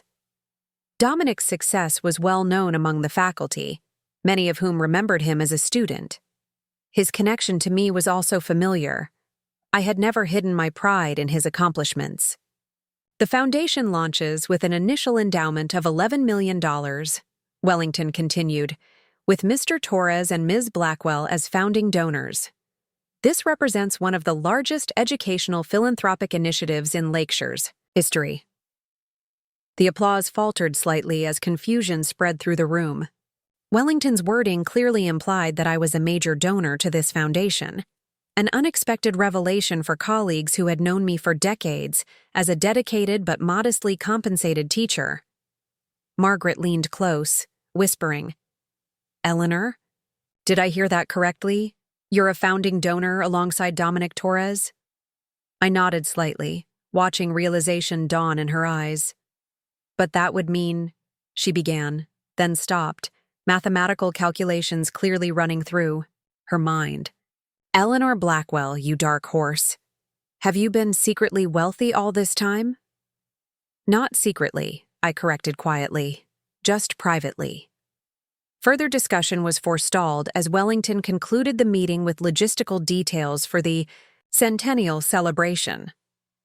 As faculty members dispersed, several colleagues approached to congratulate me on both the scholarship and the foundation. Their expressions held varying degrees of surprise and reassessment, the same adjustment I had witnessed in my family's responses at Bellamy's. I knew you were smart about money, Douglas Chen from the physics department commented. But this is a whole different level. Partnering with Dominic Torres on a multi-million-dollar foundation? That's impressive, Eleanor. Dominic was my student, I reminded him mildly. The foundation was his initiative. Still, Douglas persisted, to contribute at that level. I mean, we're all teachers here. We know the salary scale. I smiled non-committally, unwilling to explain my 5 decades of investment strategy in the faculty lounge. Careful planning makes many things possible, Douglas. Margaret, who had been observing these exchanges, with keen interest, linked her arm through mine as we left the meeting. Lunch, she said decisively. You and me. Today. And I expect the full story. Eleanor Blackwell. I laughed, genuinely pleased by her directness. Unlike my family, whose interest seemed inextricably linked to my newfound financial status, Margaret's curiosity felt like simple friendship, the desire to know me more completely after 25 years of collegiality. Lunch it is, I agreed. But you're buying. After all, I have to conserve my resources for philanthropy. Her surprised laughter echoed through the hallway as we headed toward our respective classrooms for the final time that term, marking the end of one chapter and the beginning of another in a story still unfolding after 50 years. Sunday morning arrived with unexpected anxiety fluttering in my chest. Family brunch at Nathaniel's home, once an obligation to be endured, now felt like stepping onto unfamiliar terrain. How would they see me today? More importantly, how would I see myself in their presence? No longer the pitied spinster aunt, but a woman whose financial acumen had earned their belated respect. I chose my outfit with deliberate care. A sage, green linen dress I had purchased in London during my last European trip, paired with a simple pearl pendant and earrings that had been my mother's. Neither ostentatious nor apologetically modest, simply appropriate for a spring brunch with family. As I drove through Lakeshore's tree-lined streets toward Oakwood Estates, I rehearsed potential conversations in my mind. Questions would inevitably arise about my investments, my foundation with Dominic, my plans for retirement. Where once I had deflected personal inquiries with practiced vagueness, now I needed to decide how much of myself to reveal, how much to withhold.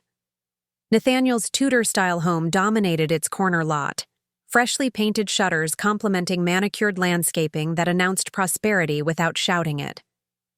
Corinne had always had impeccable taste, I acknowledged as I pulled into the circular driveway behind Josephine's Mercedes. Some things, at least, remained predictable. The door opened before I could ring the bell. Nathaniel stood there, looking uncharacteristically hesitant. "Eleanor," he greeted me, his voice warmer than usual. "Thank you for coming. Please, come in." The formality in his tone suggested discomfort, which wasn't entirely surprising. My older brother had spent decades relating to me through a particular lens. His sensible, somewhat pitiable sister who had chosen teaching over marriage, modest security over ambition. Now that lens had been shattered, and he was clearly struggling to find appropriate focus. The dining room had been set for brunch with Corinne's best china and silver, fresh flowers arranged in the center of the table. My nieces and nephews were already seated with their spouses, mimosas in hand. The conversation hushed momentarily as I entered, then resumed with a slightly forced quality. "Aunt Eleanor," Preston rose to greet me, pulling out a chair next to his. "We saved you a seat of honor. Can I get you a mimosa?" "Thank you, Preston." I accepted the chair but waved away the offered drink. "Just orange juice for me, please." As Preston moved toward the sideboard, I caught Abigail watching me with undisguised curiosity. "That's a lovely dress, Aunt Eleanor. Is it new?" 3 years old, actually, I replied mildly. "From a small boutique in Covent Garden." "You've been to London?" she asked, genuine surprise in her voice. The question highlighted how little they knew of my life outside family gatherings. "Several times. I particularly enjoy the theater there. My last trip included performances at the Royal Shakespeare Company and the National Theatre." "I had no idea you were interested in theater," Corinne commented, joining the conversation as she supervised the placement of serving dishes by their longtime housekeeper, Mrs. Harrington. "There's rather a lot we don't know about Aunt Eleanor, it seems," Josephine said with a pointed glance around the table. "Perhaps today is a good opportunity to remedy that." Nathaniel cleared his throat, assuming the patriarch's role as everyone settled into their seats. "Indeed. But first, I'd like to say how pleased we are that Eleanor could join us today. Recent revelations aside, we're simply glad to have family together." It was a gracious opening, allowing everyone to acknowledge the elephant in the room without making it the immediate focus. I appreciated the gesture, particularly from Nathaniel, who had never been known for emotional intelligence. Brunch proceeded with the passing of quiche, fresh fruit, pastries, and smoked salmon. The initial awkwardness gradually dissipated as Conversation turned to familiar topics: Preston's children's summer plans, Abigail's involvement with the Lakeshore Arts Council, Josephine's medical practice.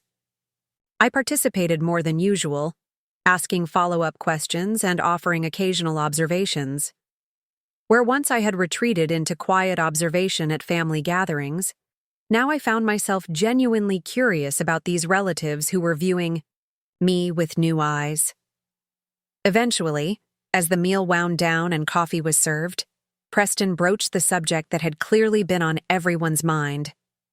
"Aunt Eleanor," he began, setting down his cup with deliberate care, "I hope you won't mind my asking, but I've been thinking about your investment strategy since dinner at Bellamy's. Would you be willing to share some insights? From one financial professional to another?"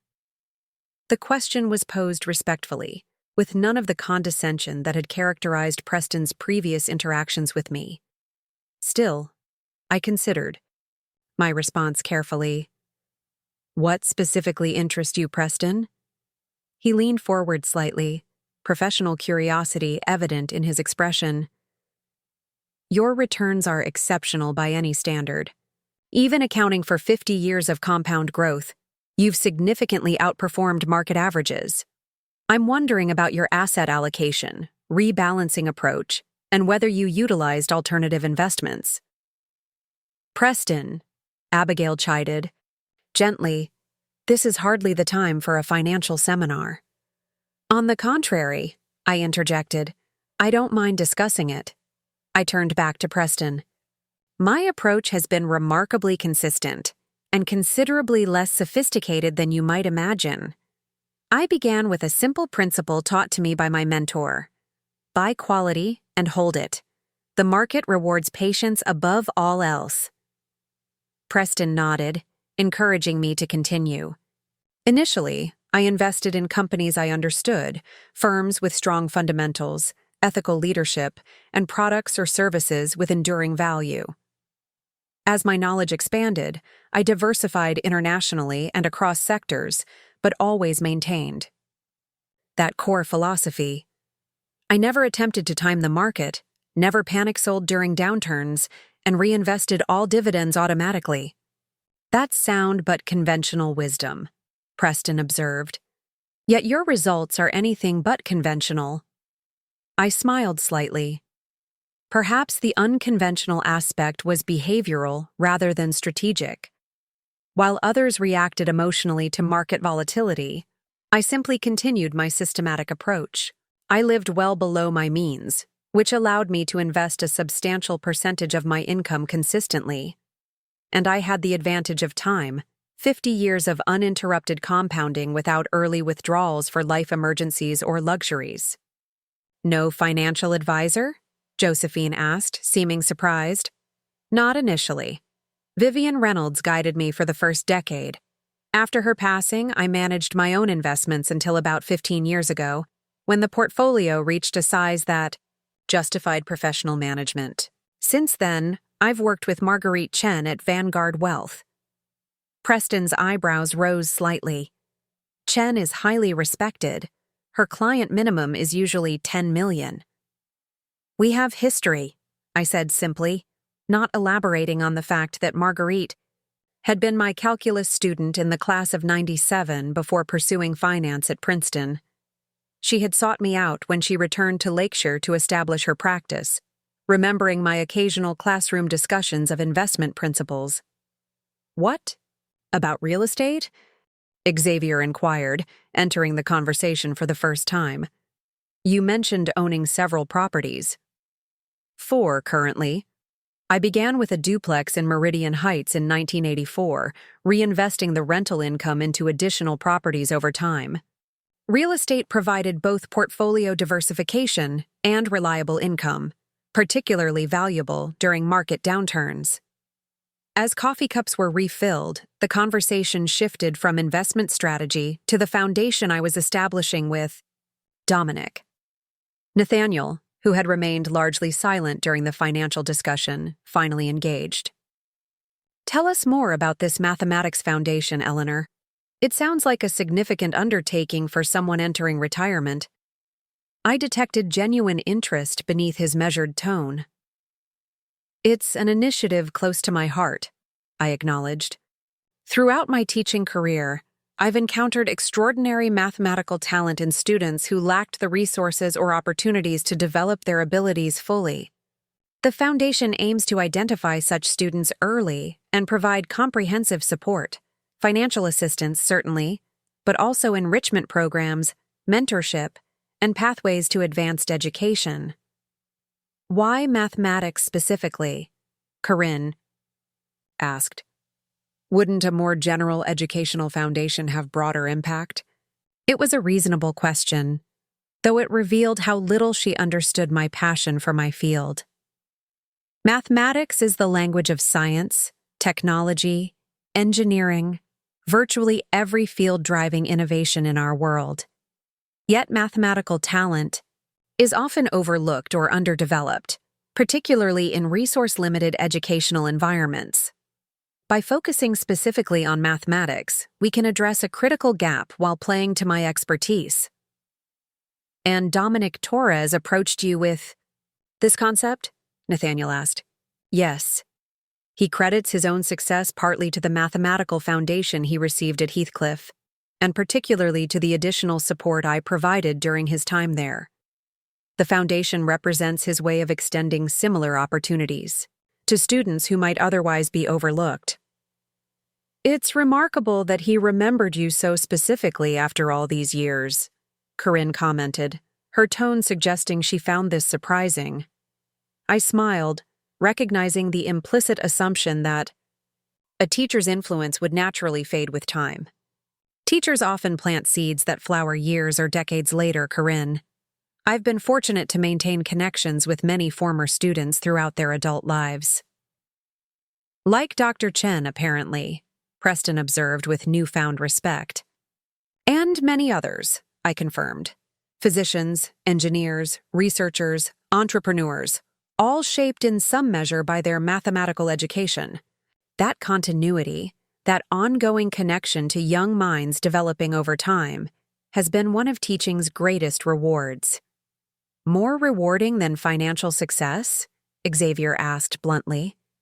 The question hung in the air, its directness creating a momentary silence around the table. It was, in many ways, the heart of what my family was struggling to understand, how I could have pursued teaching when more lucrative paths were available, and how I could have accumulated significant wealth while apparently indifferent to its trappings. They aren't mutually exclusive, Xavier, I replied carefully. Financial success has provided security and freedom. Teaching provided purpose and connection. I've been fortunate to experience both, on my own terms. Nathaniel cleared his throat, seemingly moved by my response. I think what we're all trying to understand, Eleanor, is why you chose to keep your financial success private for so long, particularly from family. It was a fair question, one I had anticipated. Still, articulating my reasons without causing offense required consideration. Initially, it wasn't a deliberate choice, I began. My investments were modest, my lifestyle aligned with my teaching salary. As my portfolio grew, I simply maintained the same patterns, living comfortably but without ostentation, focusing on what genuinely enhanced my quality of life, rather than external markers of success. I paused, choosing my next words carefully. As for privacy within the family, perhaps I sensed that financial disclosure would fundamentally alter how you perceived me. That once viewed through the lens of wealth, other aspects of my identity, my career, my interests, my values, might be diminished or distorted. And were you right? Abigail asked quietly. Has our perception of you changed since Bellamy's? The directness of her question was refreshing, if uncomfortable. I looked around the table, meeting each family member's gaze briefly before responding. Yes, I said simply.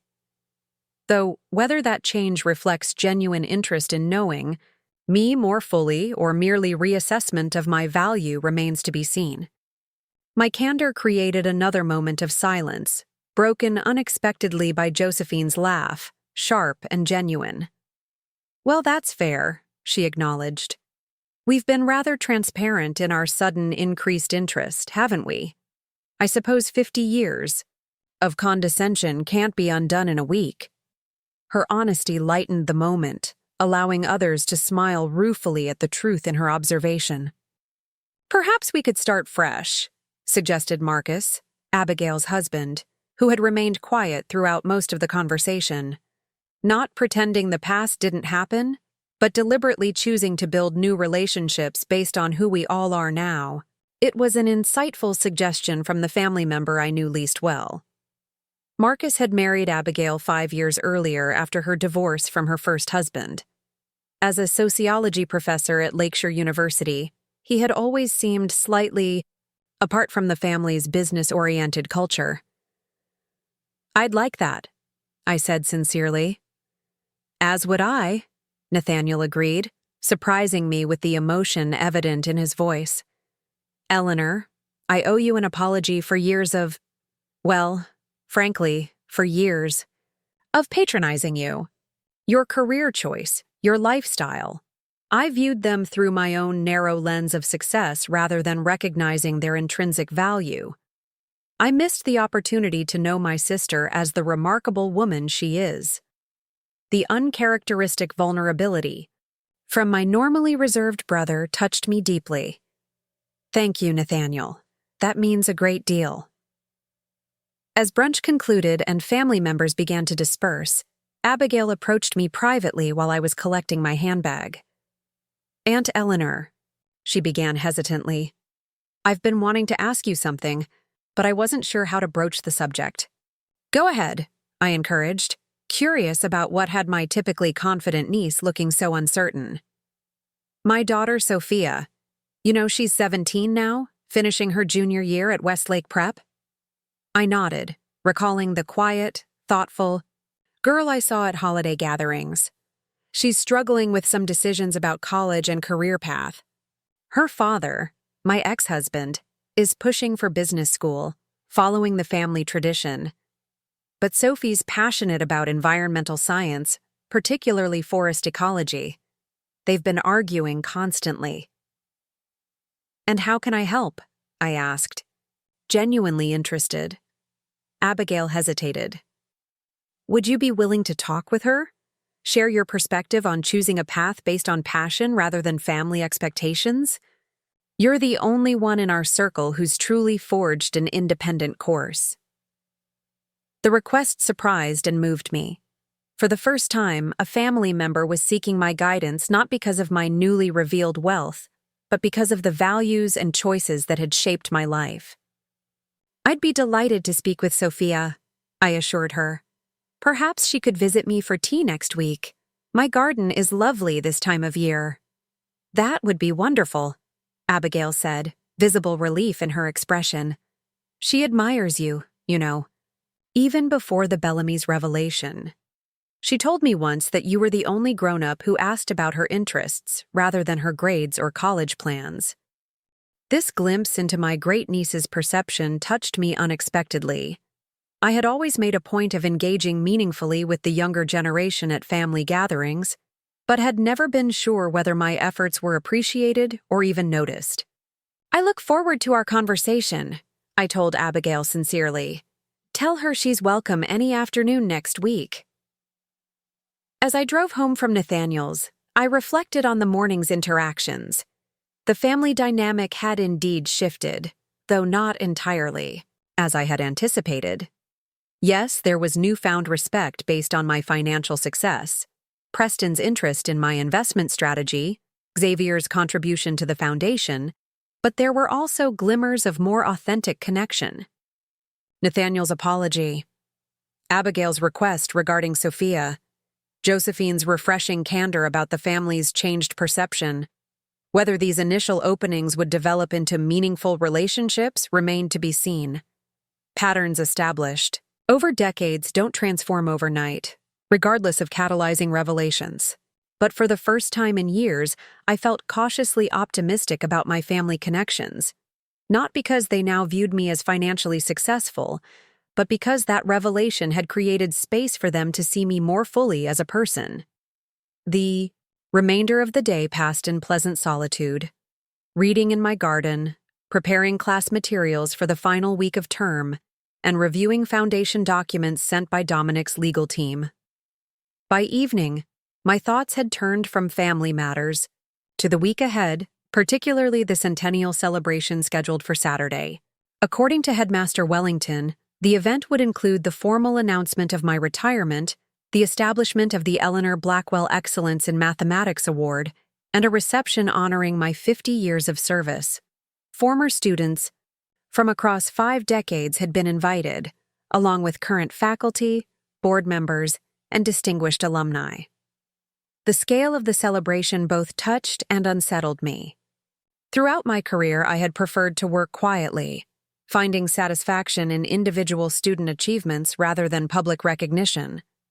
Now I would be the center of attention at an event designed specifically to honor my contributions. I was contemplating this prospect Monday morning over breakfast when my telephone rang. Again, the landline that few people called these days. "Ms. Blackwell, this is Thaddeus Wellington. I hope I'm not disturbing your morning." "Not at all. Headmaster. What can I do for you?" There was a pause. Then, "We've had an unexpected development regarding the centennial celebration. The anonymous donor who contributed $50,000 to your scholarship fund has come forward with an additional proposal. They'd like to name the mathematics wing after you, effective immediately, with a formal dedication during Saturday's ceremony." The news caught me off guard. Having a teaching award named in my honor was one thing. Having an entire wing of the school bear my name was quite another. "That's extremely generous," I said carefully. "Though perhaps excessive? I've simply been doing my job, Thaddeus." "For 50 years, Eleanor," he reminded me gently, "with extraordinary impact. The donor feels strongly that your contribution to Heathcliff deserves permanent recognition." "May I ask who this donor is?" I inquired, genuinely curious about this anonymous benefactor who seemed determined to honor my career. Wellington hesitated. "They've requested anonymity until the dedication ceremony. I can assure you it's someone who holds you in the highest esteem." After concluding the call, I sat for some time with my cooling tea, contemplating this latest development. Who among my former students or colleagues had both the means and the motivation for such a gesture? Dominic was an obvious possibility, though his foundation contribution suggested he had already found his way to honor my influence. Perhaps a parent of a former student. Over 5 decades, I had taught children from some of Lakeshire's wealthiest families, many of whom had gone on to significant success themselves. The question followed me to Heathcliff that morning, where I continued the bittersweet process of clearing out my classroom. Decades of accumulated materials filled boxes destined for younger colleagues, the school archive, or my home office. Each item carried memories. The calculus textbook with my handwritten notes dating back to 1975, the collection of mathematical puzzles I had used to engage reluctant learners, the framed photograph of the 1992 mathematics team that had won the state championship against schools twice Heathcliff's size. Margaret joined me during our shared free period, ostensibly to help but primarily to continue our conversation from Friday's lunch. "I'm still processing the foundation news," she admitted, carefully wrapping my crystal paperweight in tissue paper. "All these years, I thought I knew you, Eleanor." "You do know me," I assured her. "My financial circumstances don't change who I am." She considered this, head tilted thoughtfully. "Perhaps not fundamentally, but they certainly add dimension. I keep thinking about all those faculty meetings where we complained about salaries and benefits, and you just listened with that enigmatic smile." I laughed softly. "What would you have had me say?" "Don't worry about the pension plan, colleagues. Just invest consistently for 50 years and you too can establish a multi-million-dollar foundation?" "When you put it that way," Margaret conceded with a smile. Then, more seriously, I'm not upset that you kept your financial success private, Eleanor. I'm just curious about why. We've been friends for 25 years. Did you think I would treat you differently? It was a fair question from someone who had indeed been a friend rather than merely a colleague. I considered my answer carefully. Privacy became habitual, Margaret. I learned early in my career that people relate differently to those they perceive as wealthy. Some become deferential, others resentful. Few continue to see you clearly as a person rather than a resource or symbol. Over time, I found it simpler to keep my financial life separate from my professional identity. She nodded slowly. I can understand that. Though I'd like to think I would have passed the friendship test regardless. I believe you would have, I assured her sincerely. But habits of privacy, once established, are difficult to break. Well, the secret's out now, she observed, reaching for another item to pack. How does it feel, being known? The question gave me pause. How did it feel, having my carefully maintained privacy dissolve so suddenly? There was discomfort in the exposure, certainly, but also an unexpected sense of liberation. No more careful compartmentalization of my life, no more deflection of personal questions, no more calculated modesty to maintain others' comfortable perceptions. Complicated, I admitted finally, but not entirely unwelcome. There's a certain freedom in authenticity, even if it comes with increased scrutiny. Margaret smiled, recognizing the philosophical turn our conversation had taken. Spoken like a true mathematician, always looking for the elegant solution, even to life's messiest equations. We worked in companionable silence for a while, sorting through decades of accumulated materials. Occasionally, one of us would pause over a particular item, a student thank you note, a faculty award, a photograph from a school event, sharing the memory it evoked before carefully placing it in the appropriate box. Will you miss it? Margaret asked eventually, gesturing around the classroom with its chalk-dusted blackboards and precisely arranged desks. Teaching, I mean. The daily rhythm of it. Parts of it, I acknowledged honestly. The moment when a struggling student finally grasps a difficult concept. The satisfaction of crafting the perfect explanatory example. The relationships built over years with students who return to share their successes. I paused, considering. But perhaps it's time for new challenges. The foundation will keep me connected to mathematics education, just in a different capacity. And what about personal plans? She inquired. Travel, hobbies, perhaps even romance. Retirement opens many doors, you know. I laughed at her suggestive tone regarding romance. At 78? I think that particular door has long since closed, Margaret. Don't be so sure, she responded with a mischievous smile. My mother found love at 82, married her retirement community dance instructor, and had 5 blissfully happy years with him before he passed. Age is no barrier to connection. The notion seemed absurd on its face. Me, Eleanor Blackwell, spinster mathematics teacher for 5 decades, suddenly embarking on romance in my late 70s. And yet, Margaret's words planted a small seed of possibility, not romance specifically perhaps, but openness to new experiences, new connections, new dimensions of life that I hadn't previously considered accessible. Travel is definitely on the agenda, I told her, returning to safer conversational ground. I've always wanted to visit New Zealand, particularly the South Island, and Japan during cherry blossom season. Beyond that, we'll see what opportunities arise. As we finished packing the last box, a knock at the classroom door interrupted our conversation. I looked up to see Headmaster Wellington accompanied by a tall, distinguished man in his 60s, whom I immediately recognized despite the decades since I had last seen him.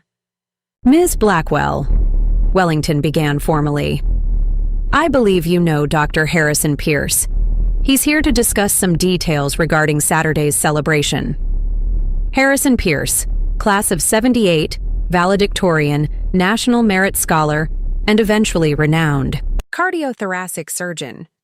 More pertinently, the student with whom I had engaged in a spirited months-long debate about whether mathematics or medicine was the more foundational discipline for human advancement. The debate had culminated in a public forum that became something of a legend at Heathcliff, with faculty and students filling the auditorium to witness our intellectual sparring. "Dr. Pierce," I greeted him, extending my hand. "It's been many years."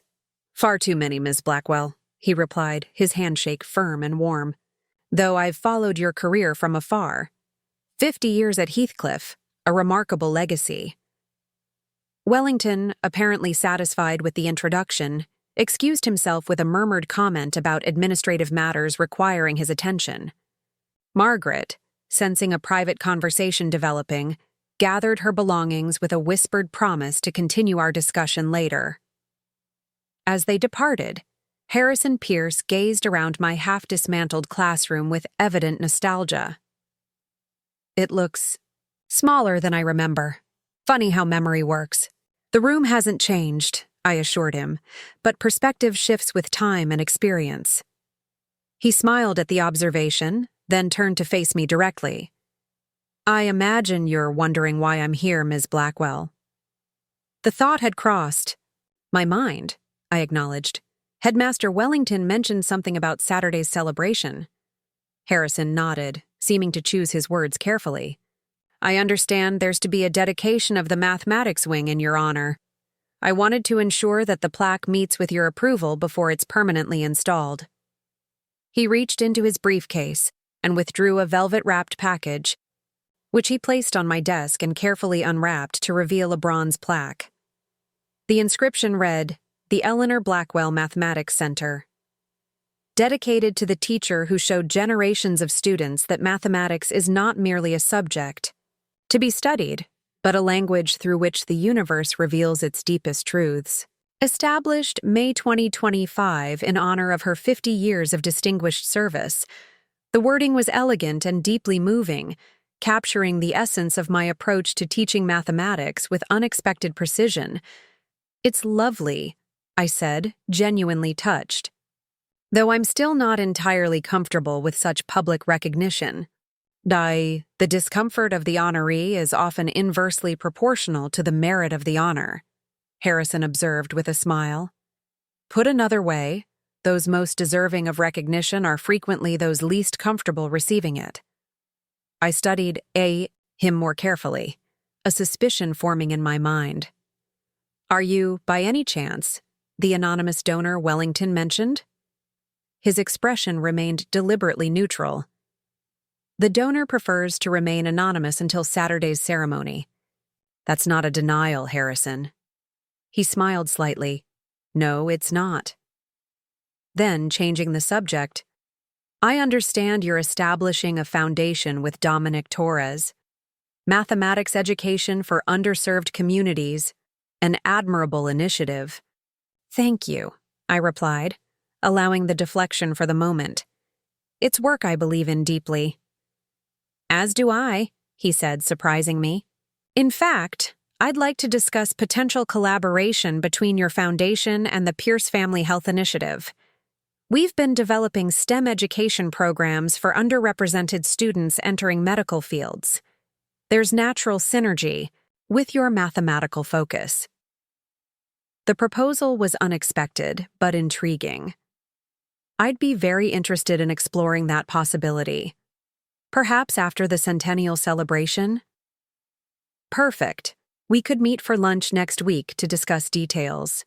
He paused, seeming to consider his next words carefully. "And perhaps we could continue our debate about the relative importance of mathematics versus medicine. If memory serves, we never did reach a conclusive resolution." The suggestion brought a genuine smile to my face. That decades-old intellectual sparring match had been one of the highlights of my early teaching career.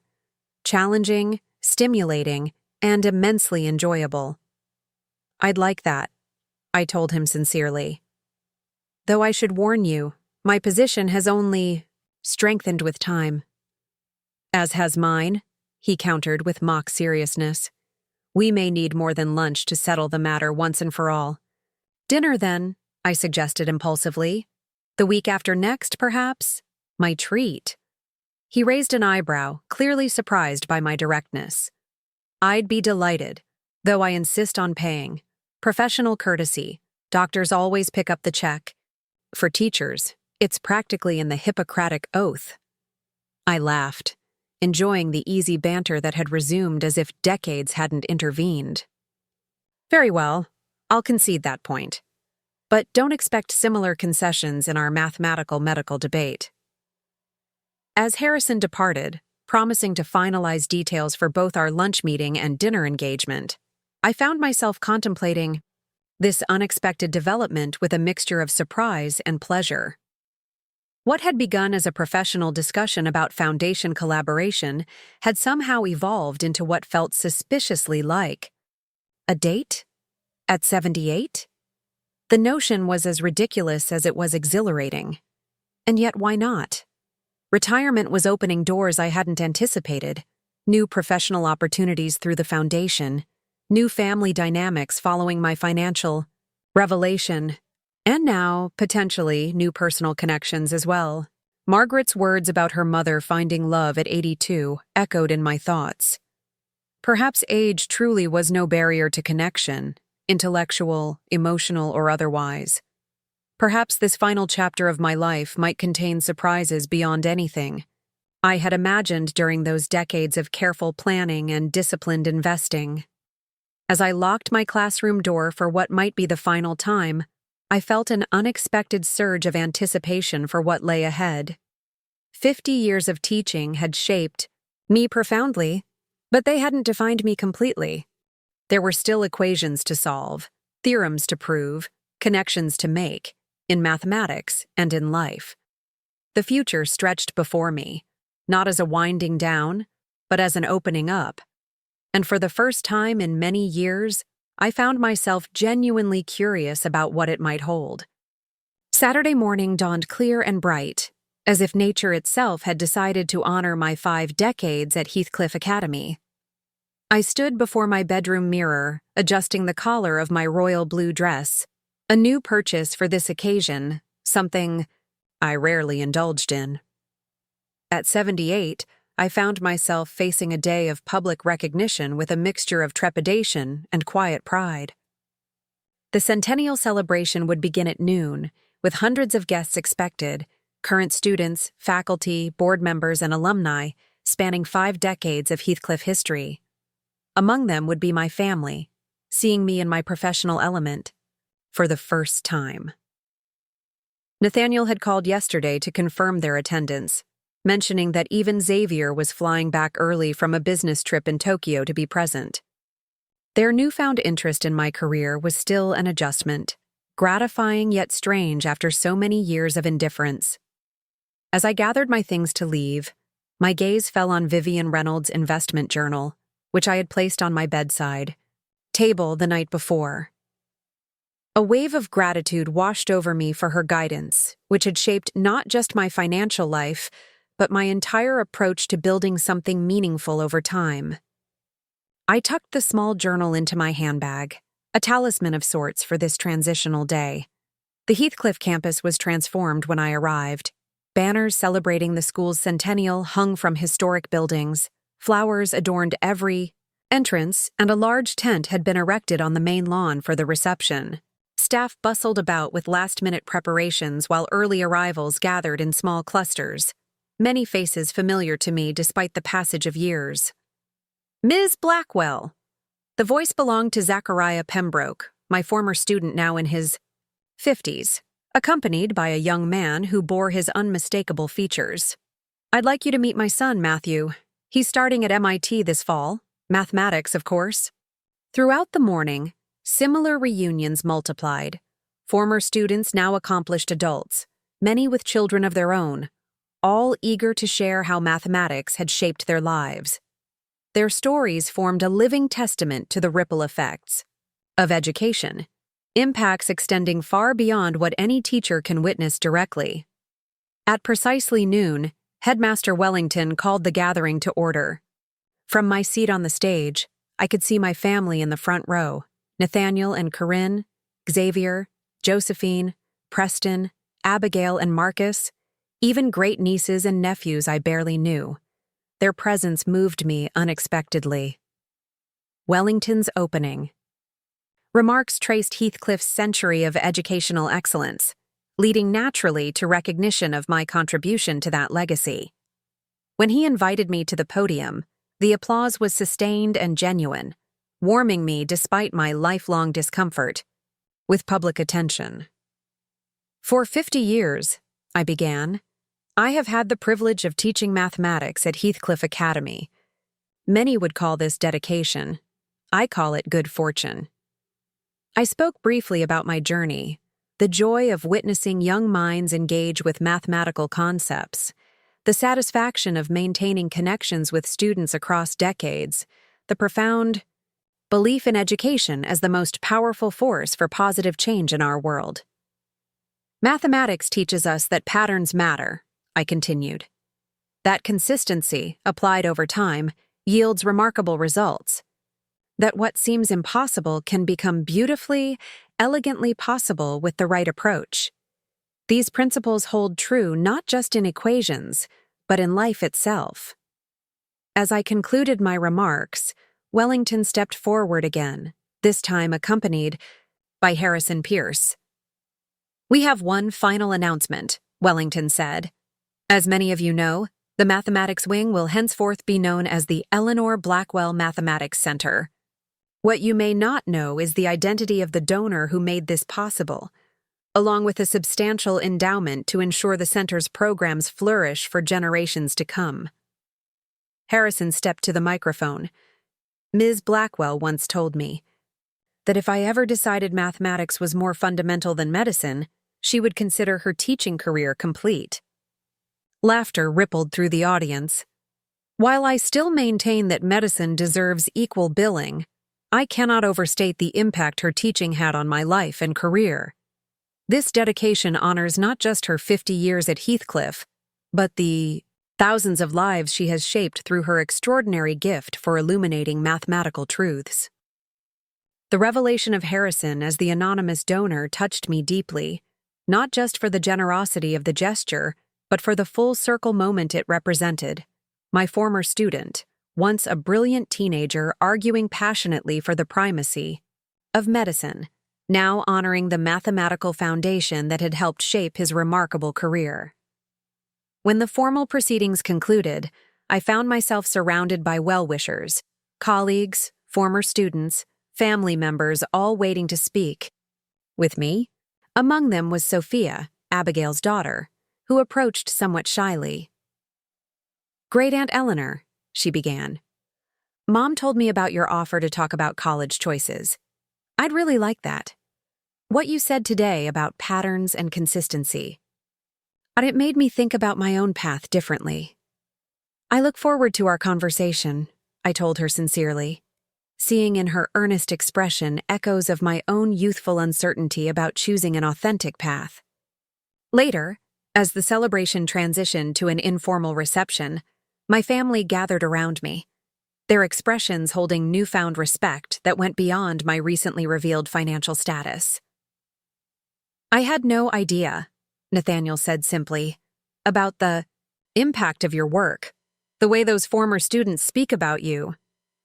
He shook his head, genuinely moved. "Teaching has its own wealth," I replied, "measured in moments of understanding, in lives touched, in knowledge passed forward." As evening approached and the celebration began to wind down, I found myself walking the familiar corridors of Heathcliff one last time as a teacher. Outside what would now be called the Eleanor Blackwell Mathematics Center, Harrison was waiting. "I wanted to check that you weren't overwhelmed by today's recognition," he said, falling into step beside me.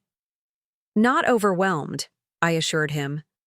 Honored, certainly, and perhaps a bit bemused to find myself the center of so much attention after decades of quiet work. "Some contributions can't remain quiet forever," he observed, "even when the contributor prefers it that way." We walked in companionable silence for a moment before he spoke again. "Our dinner next week. I'm looking forward to it. 50 years. Seems long enough to wait for a rematch of our great debate. I smiled, feeling a surprising flutter of anticipation. Indeed. Though I should warn you, my arguments have only grown more refined with time. As have mine, he countered with a smile. Perhaps we should make it a standing engagement, monthly dinners to continue the discussion indefinitely. The suggestion held possibilities I hadn't considered until that moment. Intellectual companionship, perhaps even something more in this new chapter of my life. I believe that could be arranged, I replied. That evening, returning to my empty house after a day of connection and celebration, I felt none of the melancholy I had anticipated. Instead, a sense of openness filled me, an awareness that endings inevitably create space for new beginnings. For 50 years, I had built my life brick by brick, my career, my investments, my home, my relationships. Now, at 78, I found myself not at an ending, but at a transition point, with both the financial security and the hard-earned wisdom to shape whatever came next. My family had finally seen me clearly. My students had affirmed the value of my life's work. My future held new purposes through the foundation, new connections both professional and personal, new opportunities I couldn't yet imagine. As I prepared for bed, I placed Vivian's journal back on its shelf, no longer needing its tangible reassurance. Her wisdom had been thoroughly integrated into my life, the understanding that true wealth accumulates slowly, consistently, in ways often invisible, until viewed across the full arc of a life. My worth had never been measured in dollars, despite what my family had briefly believed. It existed in the lives I had touched, the minds I had helped shape, the difference I had made by showing up day after day, year after year, for work that mattered deeply. That was the investment that had truly compounded over time. Not the millions in my portfolio, impressive though they were, but the immeasurable returns of a life lived with purpose, integrity, and quiet determination. Tomorrow would bring new equations to solve, new theorems to prove, new patterns to discover, in mathematics and in life. I was ready. Up next, you've got 2 more standout stories right on your screen. If this one hit the mark, you won't want to pass these up. Just click and check them out.